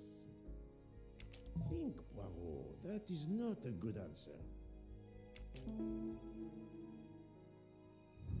My little gray cells did not let me down. Some clues and information collected so far could lead to a hypothesis. The murderer boarded the train in Vinkovsky, killed Ratchet, and then left the train immediately. How did you come to that possibility? Monsieur Hardman told me about a short man with a high-pitched voice who threatened Ratchet. Imagine for a moment that this man, wearing a wagon-lit conductor's jacket, killed him while Michel was on the platform at Vinkovsky. This murderer then hid the conductor's jacket in Detective Locke's room, then fled before the train left. Why choose Detective Locke's room? Why, indeed. Let me re-explain from the beginning.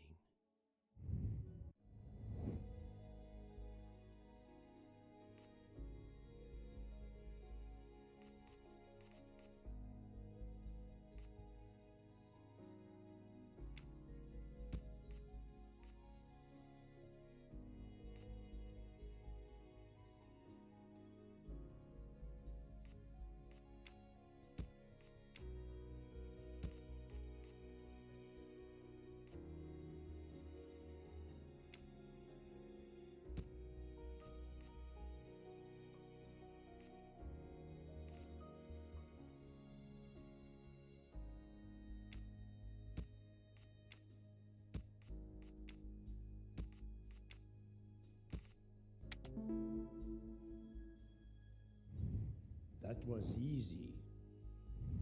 Mon Dieu! Oui! That must be it! Everything fits so well! It fits too well, my friend. Other clues lead to a second hypothesis, much more plausible.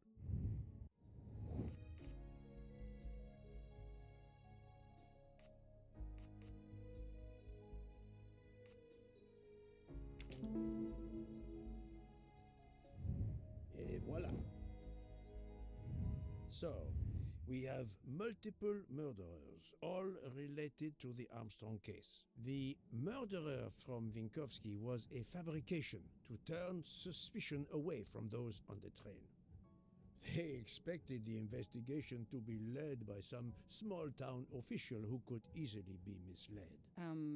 Mr. Poirot? Detective Locke, forgive me.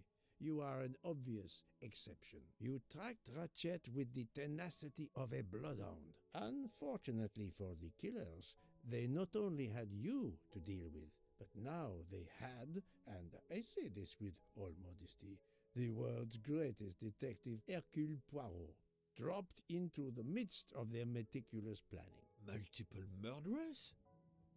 Multiple detectives? Poirot, please take pity on me.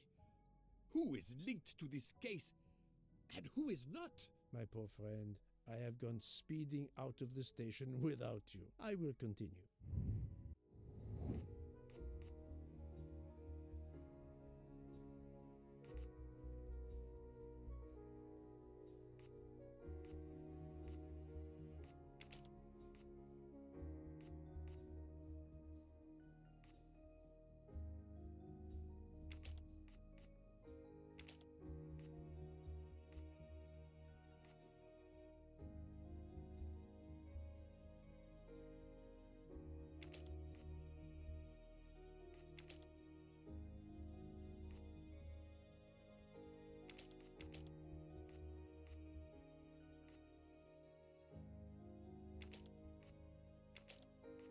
I must admit I'm not right this time.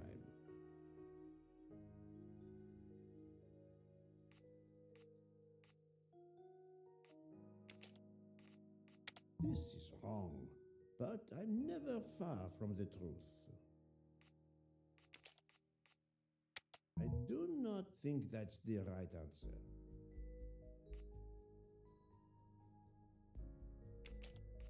No, not good.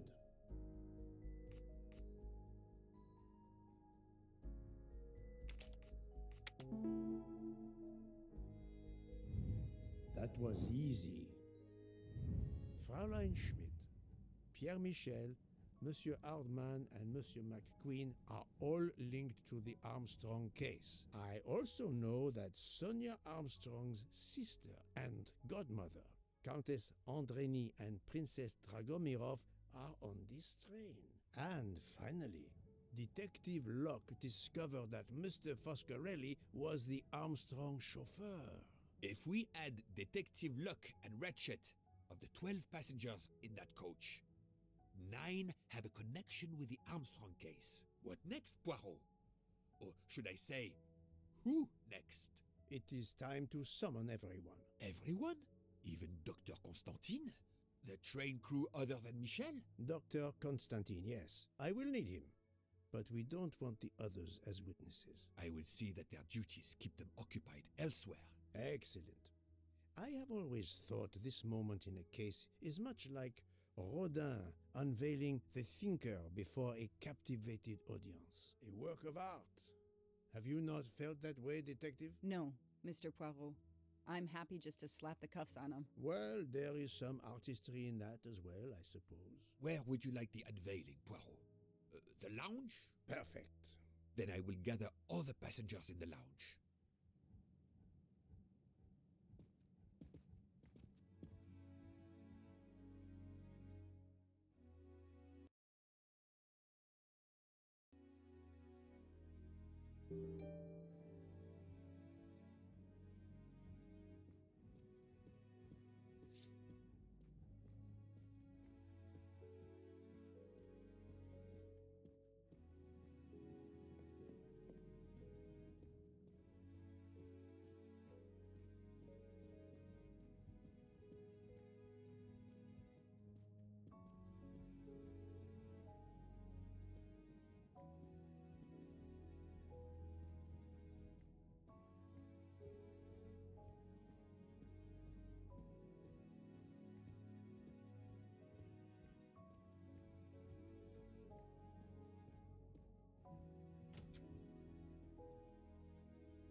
You can never have too many of these.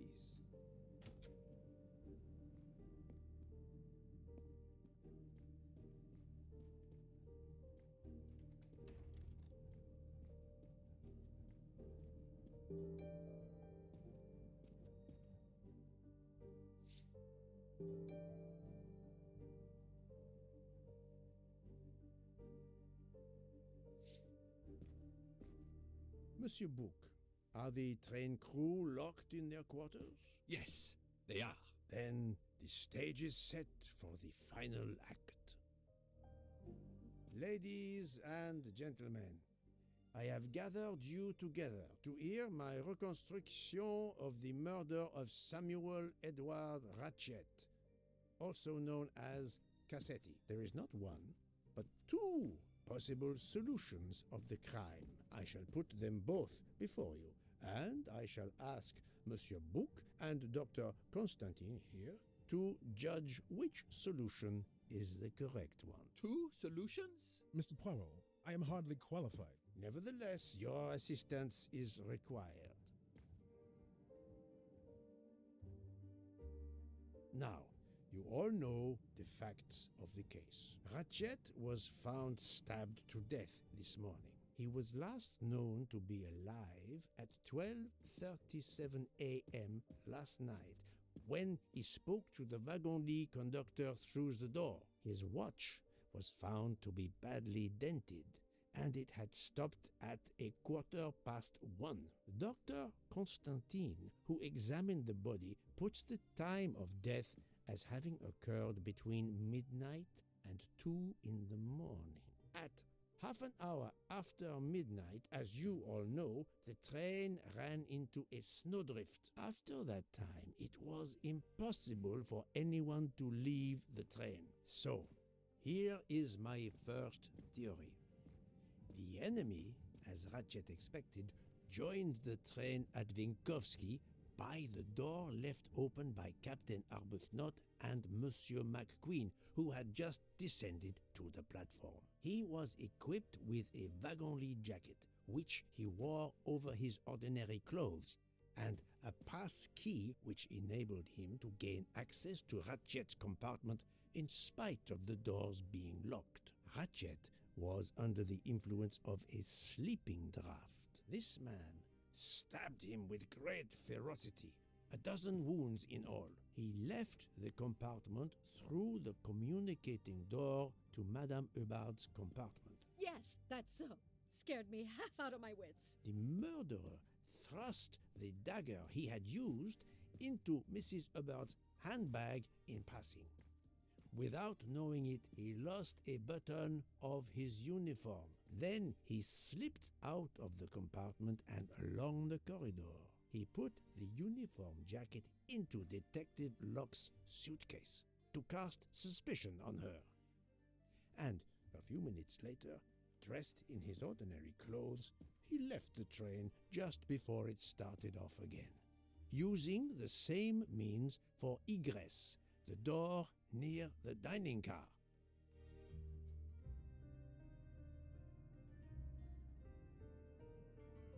That is the first hypothesis. But there's a second. For that, we must examine the motive for the crime. Why was Ratchet killed? The motive is clear. Revenge, of course. Nothing was stolen, and we know that Ratchet had made many enemies. This was a premeditated crime, meticulously planned.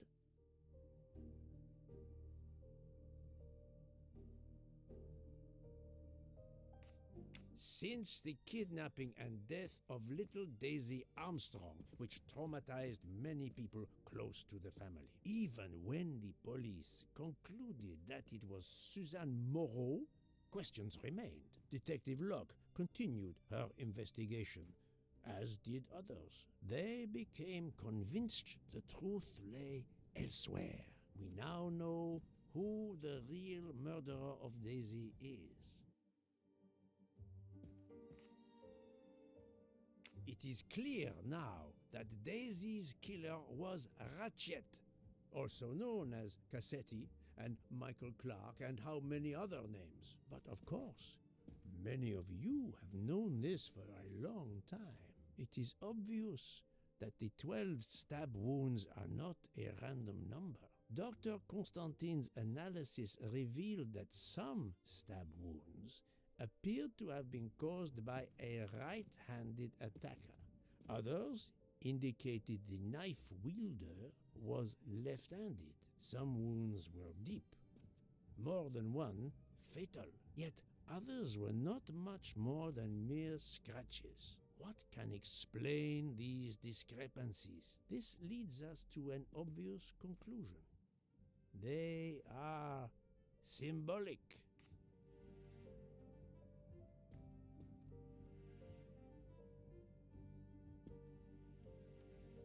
Come now, Poirot. Daisy was 3 years old. 12 stabs. 12! The same number as a trial jury in the United States. But not just a jury of 12 members condemning him to death, but 12 executioners as well. This self-appointed jury had meticulously planned for everything except Snow. snow.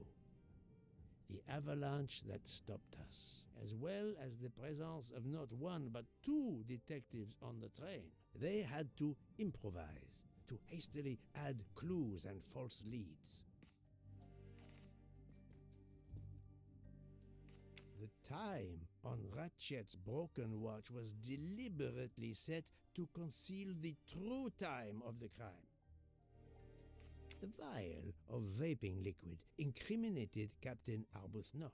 However, he had a solid alibi confirmed by Monsieur McQueen. Impossible then to suspect him. This woman in a red kimono does not exist. I don't know which of the passengers it was. It does not really matter. It was just a performance, a charade to introduce another possible culprit to muddy the waters. The conductor's jacket, found in Detective Locke's suitcase, was put there only to cast suspicion upon her. All these false leads were intended for me. But I am Poirot. I understood the truth. We have a train full of suspects. It's time to identify who the real culprits are. Let's start with Detective Locke.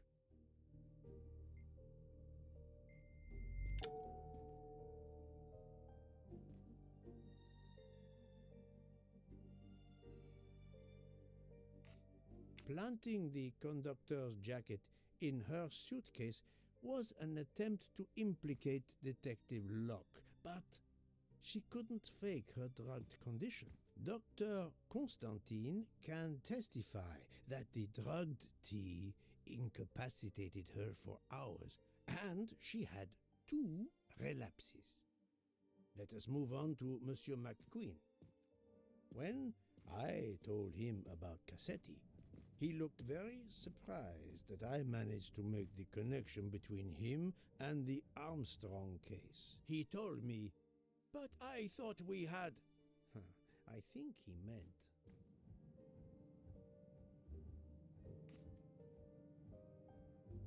No, he could not think that. You thought you didn't leave any real clues linking the murder to the Armstrong kidnapping. Moreover, you insisted that Ratchet did not speak French when you knew I had heard a voice calling out in French that was supposed to be Ratchet.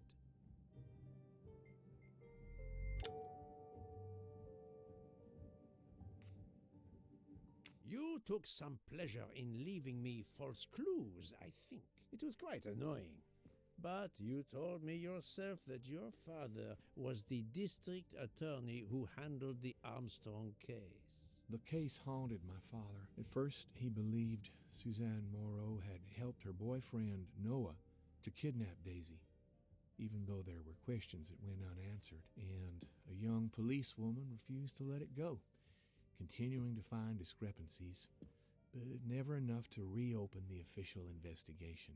That policewoman sits there. Her name is Joanna Locke. Then tell him. Tell him how in the end my father believed you, how he resigned a job that he loved, racked with guilt that he may have let that monster go free. He died young, broken, his faith in justice broken. That's what Ratchet did to him. Thank you for your honesty, Monsieur McQueen. Your father is one more victim of the man who called himself Ratchet. Now I will turn to Ratchet's valet, Monsieur Masterman.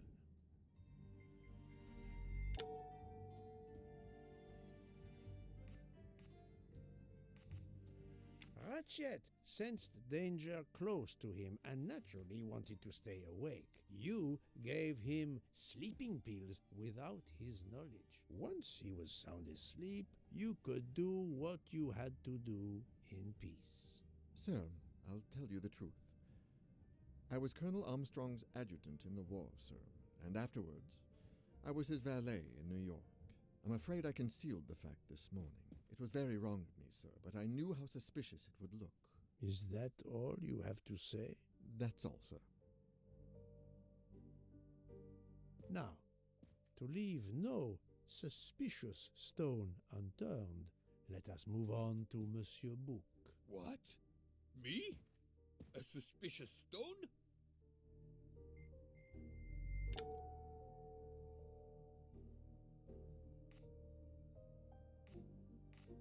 His lofty position as director does not clear him of suspicion. Murderers can come in all shapes and sizes. Book, my friend, of course you are not guilty. You did everything you could to get me on this train. What madness would cause you to ensure, and I speak with all modesty, that the best detective in the world could be present to witness your crime? But doesn't our friendship count as well? Most assuredly, but a murderer can wear all sorts of masks, including friendship. Let us consider our ever-efficient wagon-lit conductor, Pierre Michel.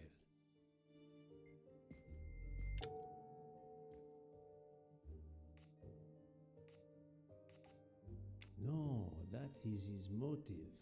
I need real, tangible proof. Your admission that you drugged Detective Locke immediately incriminates you, but the murder could not have been possible without your very capable assistance. Your knowledge of train procedures made the murder possible, and your position in the corridor of the train allowed you to be the perfect alibi for several passengers. And your motive?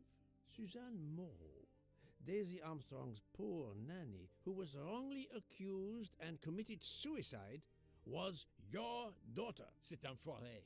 He got what he deserved. My poor daughter has finally been avenged. My Suzanne. My child.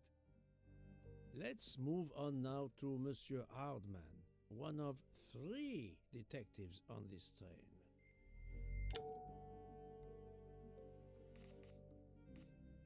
I speak for all detectives when I say the fact that Monsieur Hardman is a detective does not make him a murderer.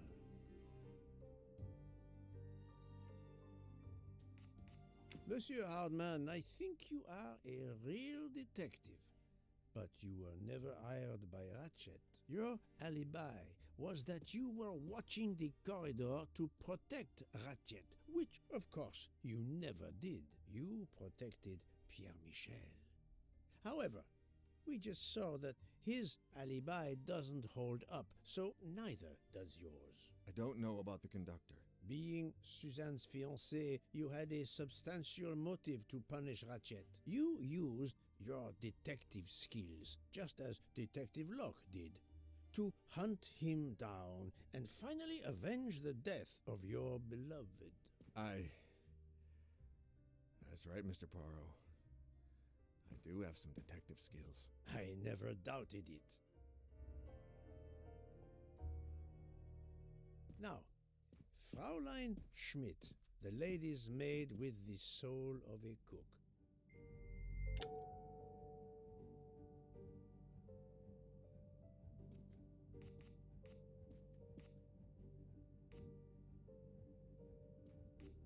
Fraulein Schmidt, you told me of your remorse for drugging Detective Locke. I believe you are sincere. However, as the cook of the Armstrong family, you experienced the drama from within. The death of Daisy, then Sonia Armstrong, who died in childbirth, and finally, Suzanne and John Armstrong.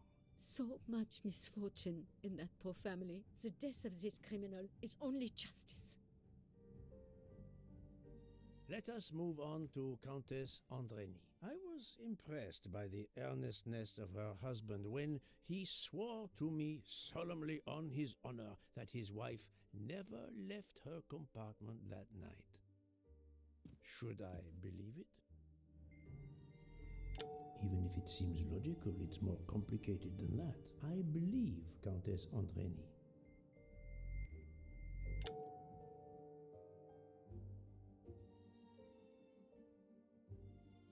On the contrary, this fact gives her a motive for murder. Countess Andreni is young and fit, physically quite capable of stabbing Ratchet. The problem must be somewhere else. Countess Andreni, being Sonia Armstrong's sister, you had every reason in the world to want to avenge her, but you were incapable of stabbing someone, even after what he had done to you and your family. The night of the crime, you simply took a sleeping pill. I appreciate the irony that nearby, Detective Locke was also in a drugged sleep. When you awoke, you thought the nightmare was over. Rudolph? Hush, my love. Hush. Excellent transition. I was coming to you, Count Andreni.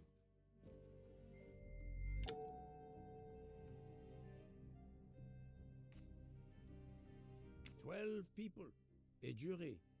This was very important to all of you. If Countess Andreni did not stab Ratchet, someone had to take her place. And you, Count, the beloved husband. I've seen how fiercely you love and protect your wife. Enough! I would do anything for Helena. Anything. Even that. Yes, even that. Let's move on to Monsieur Foscarelli.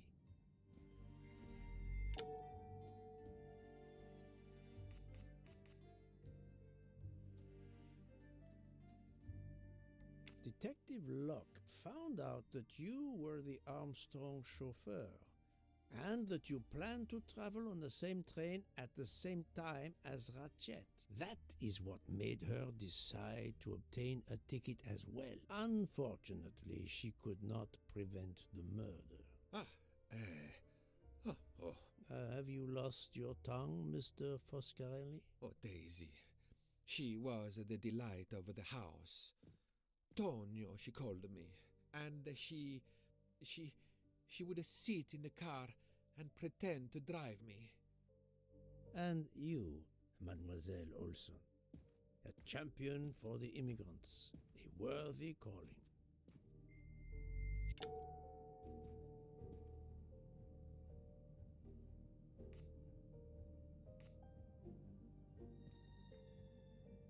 Mademoiselle Olson, you supported Madame Hubbard's story about her connecting door latch, a story that I later demonstrated to be impossible. So, you deliberately lied to me, and you also lied about Mademoiselle Debenham's whereabouts. Enough! I can't take this anymore. I know what you want from me, Mr. Poirot. Very well. Here it is. She was my little Daisy, my angel, so patient. When I patched a scrape or took her temperature, that was my job. But she was so much more to me. She was a shining light in an ever-darkening world. I've tried to honor her by caring for children who have lost everything. Thank you, Mademoiselle Olson. You too shed light on your part in this mystery.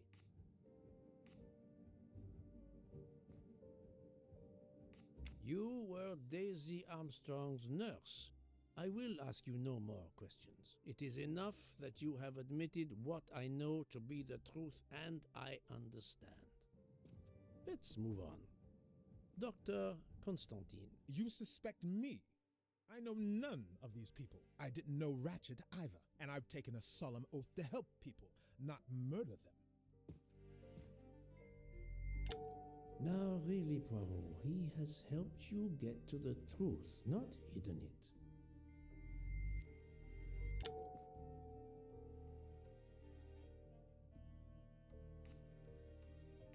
Dr. Constantine was certainly helpful to my investigation, but that does not prove he is innocent. It's true that doctors take the Hippocratic Oath, but that is not enough to exonerate Dr. Constantine. You are one of the few people in this room not to have any connection with the Armstrong case. Moreover, your alibi is confirmed by Monsieur Bouc, whom I would trust with my life. That is very kindly said, my friend. We now come to Mademoiselle Debenham and Captain Arbuthnot, whose relationship was not in doubt from the moment I inspected your room at the hotel. You have a bloody nerve. Indeed, I do. We're getting married. Congratulations. But I would rather talk about your relationship to John Armstrong.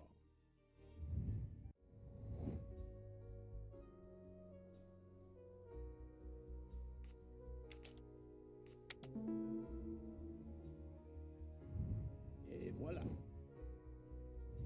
Captain Arbuthnot, you served in the army with John Armstrong. What I don't understand is why a man your age is still a captain. One might expect you to be a colonel as well. Ever fought in a war, Poirot? It was war that first brought me to England. Then you know what it's like. There's a shattering sound, and death, and mistakes, acting on intelligence that proved to be wrong. I sent a patrol to their death. Good men, brave men, wasted. John testified on my behalf at a court-martial. I'm not a colonel. I don't deserve to be, you bloody fool. But I'm also not in prison. John remained my best friend until... There, you have my story. Understand now? Archie, calm down, please.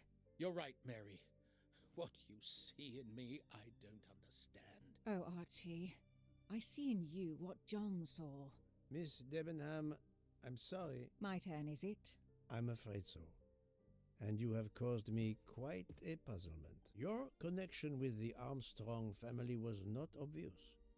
Then I remembered the job you currently hold.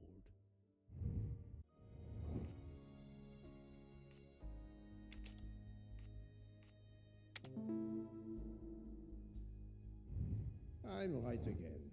That happens to me a lot. You were the teacher of... You were the teacher of Helena Andrény, whose maiden name was Helena Goldenberg before she married Count Andrény. Yes, absolutely. Why lie to you? She was an excellent student. Captain Arbuthnot.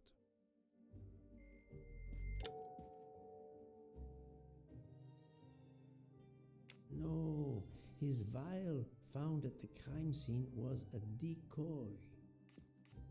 You had one of the strongest alibis, thanks to Mr. McQueen, but his testimony melted like a snowflake. There went your alibi.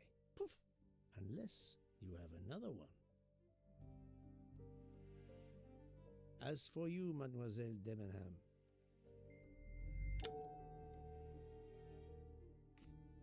Mademoiselle Olsen was the only one who could confirm your alibi. I think you know where you stand. Very good, Mr. Poirot. Are you satisfied? I will be soon. Now I must turn to Sonia Armstrong's godmother, Princess Dragomirov.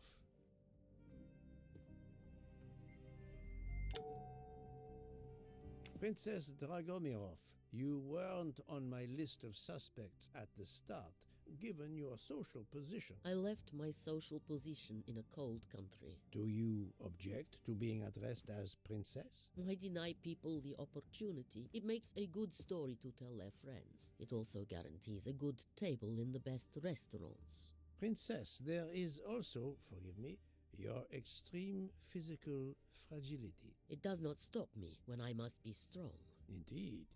Of more importance, though, is the fact that you're the only left-handed person on the train, and the single blow to Ratchet from a left-handed person was very, forgive me, weak.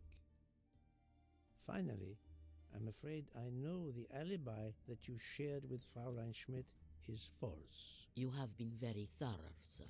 I hope you will permit me to say we are much alike. I am honored. Now it is time to end with Mrs. Hubbard, or should I say...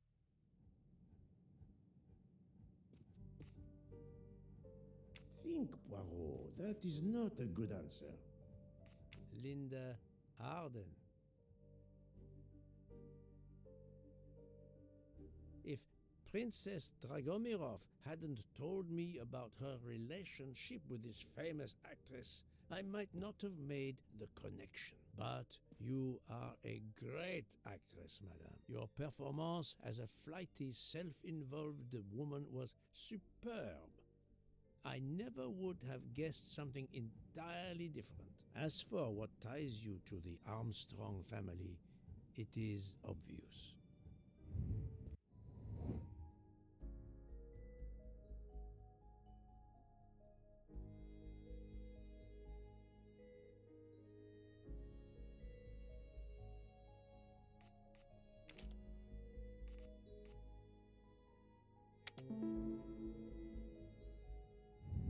That's the right answer. Mrs. Hubbard, you are the mother of Sonia Armstrong and Mrs. Andreni.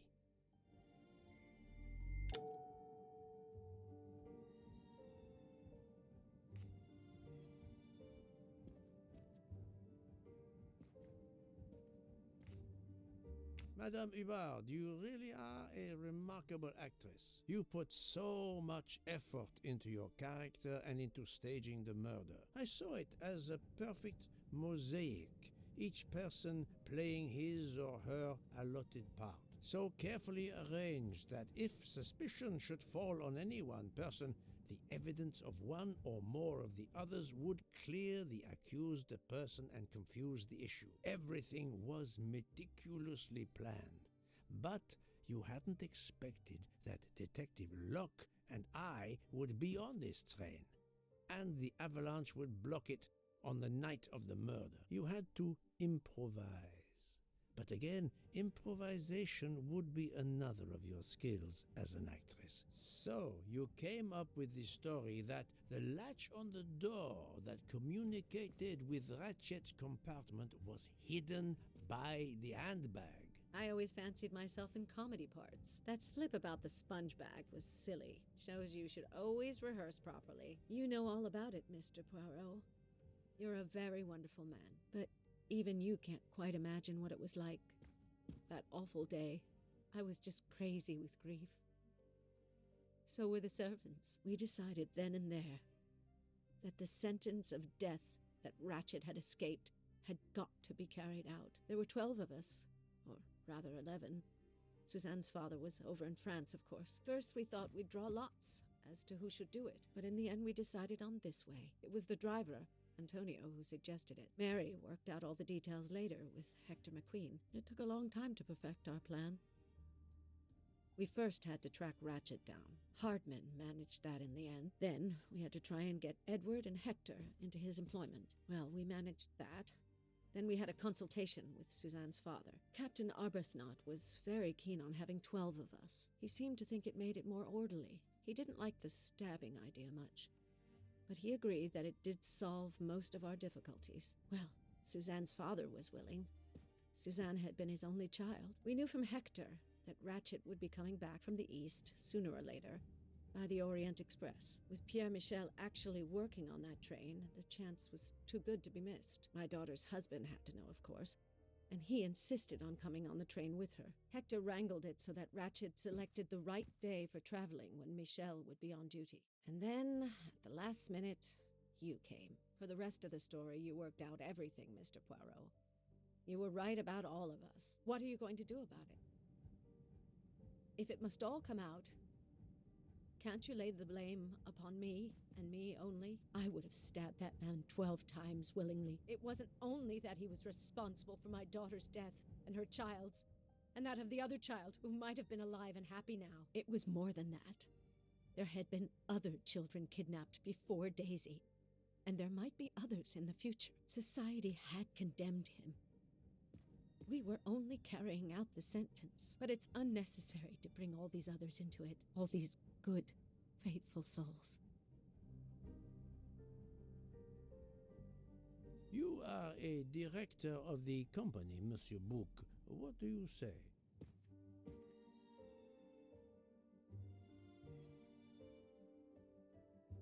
In my opinion, Poirot, the first theory you put forward was the correct one.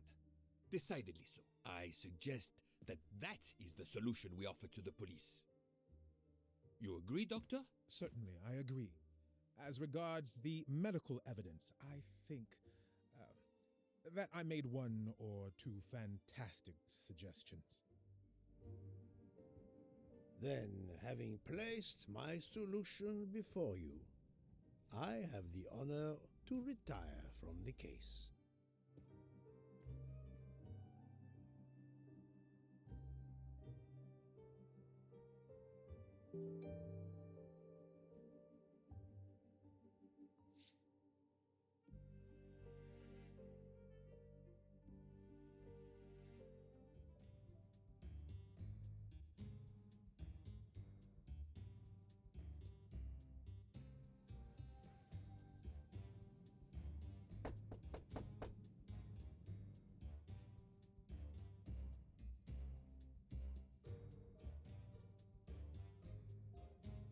I'm sorry to wake you up in the middle of the night, Poirot, but it couldn't wait. There was a detail that bothered me in my preliminary autopsy of Ratchet's body. I went back to examine the body and I discovered a wound covered by another. The blow I hadn't seen was delivered by a thinner, sharper blade. So there were not 12, but 13 stab wounds. 12 stabs for 12 jurors. It doesn't work with 13 wounds. The symmetry is destroyed. It can't be one of the culprits who stabbed him twice? Doctor, a different knife was used. There is only one explanation.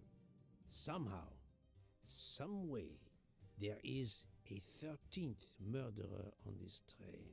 We must tell Bouc. The case is not solved.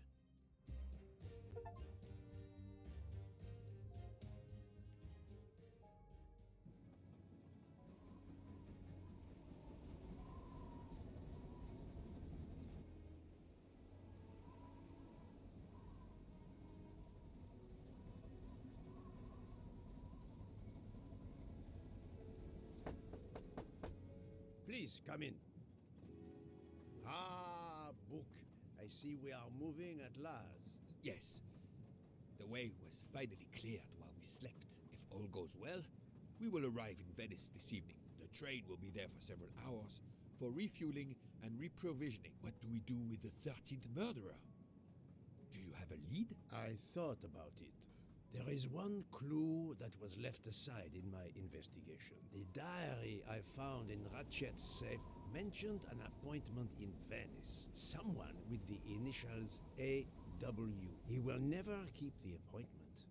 But there should be enough time. I must try to keep that appointment for him.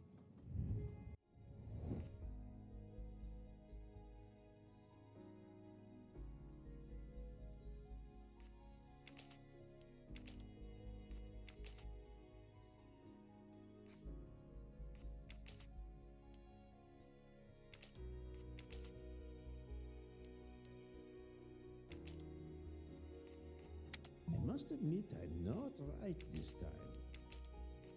Think, Poirot, that is not a good answer. I must admit I'm not right this time. No, not good.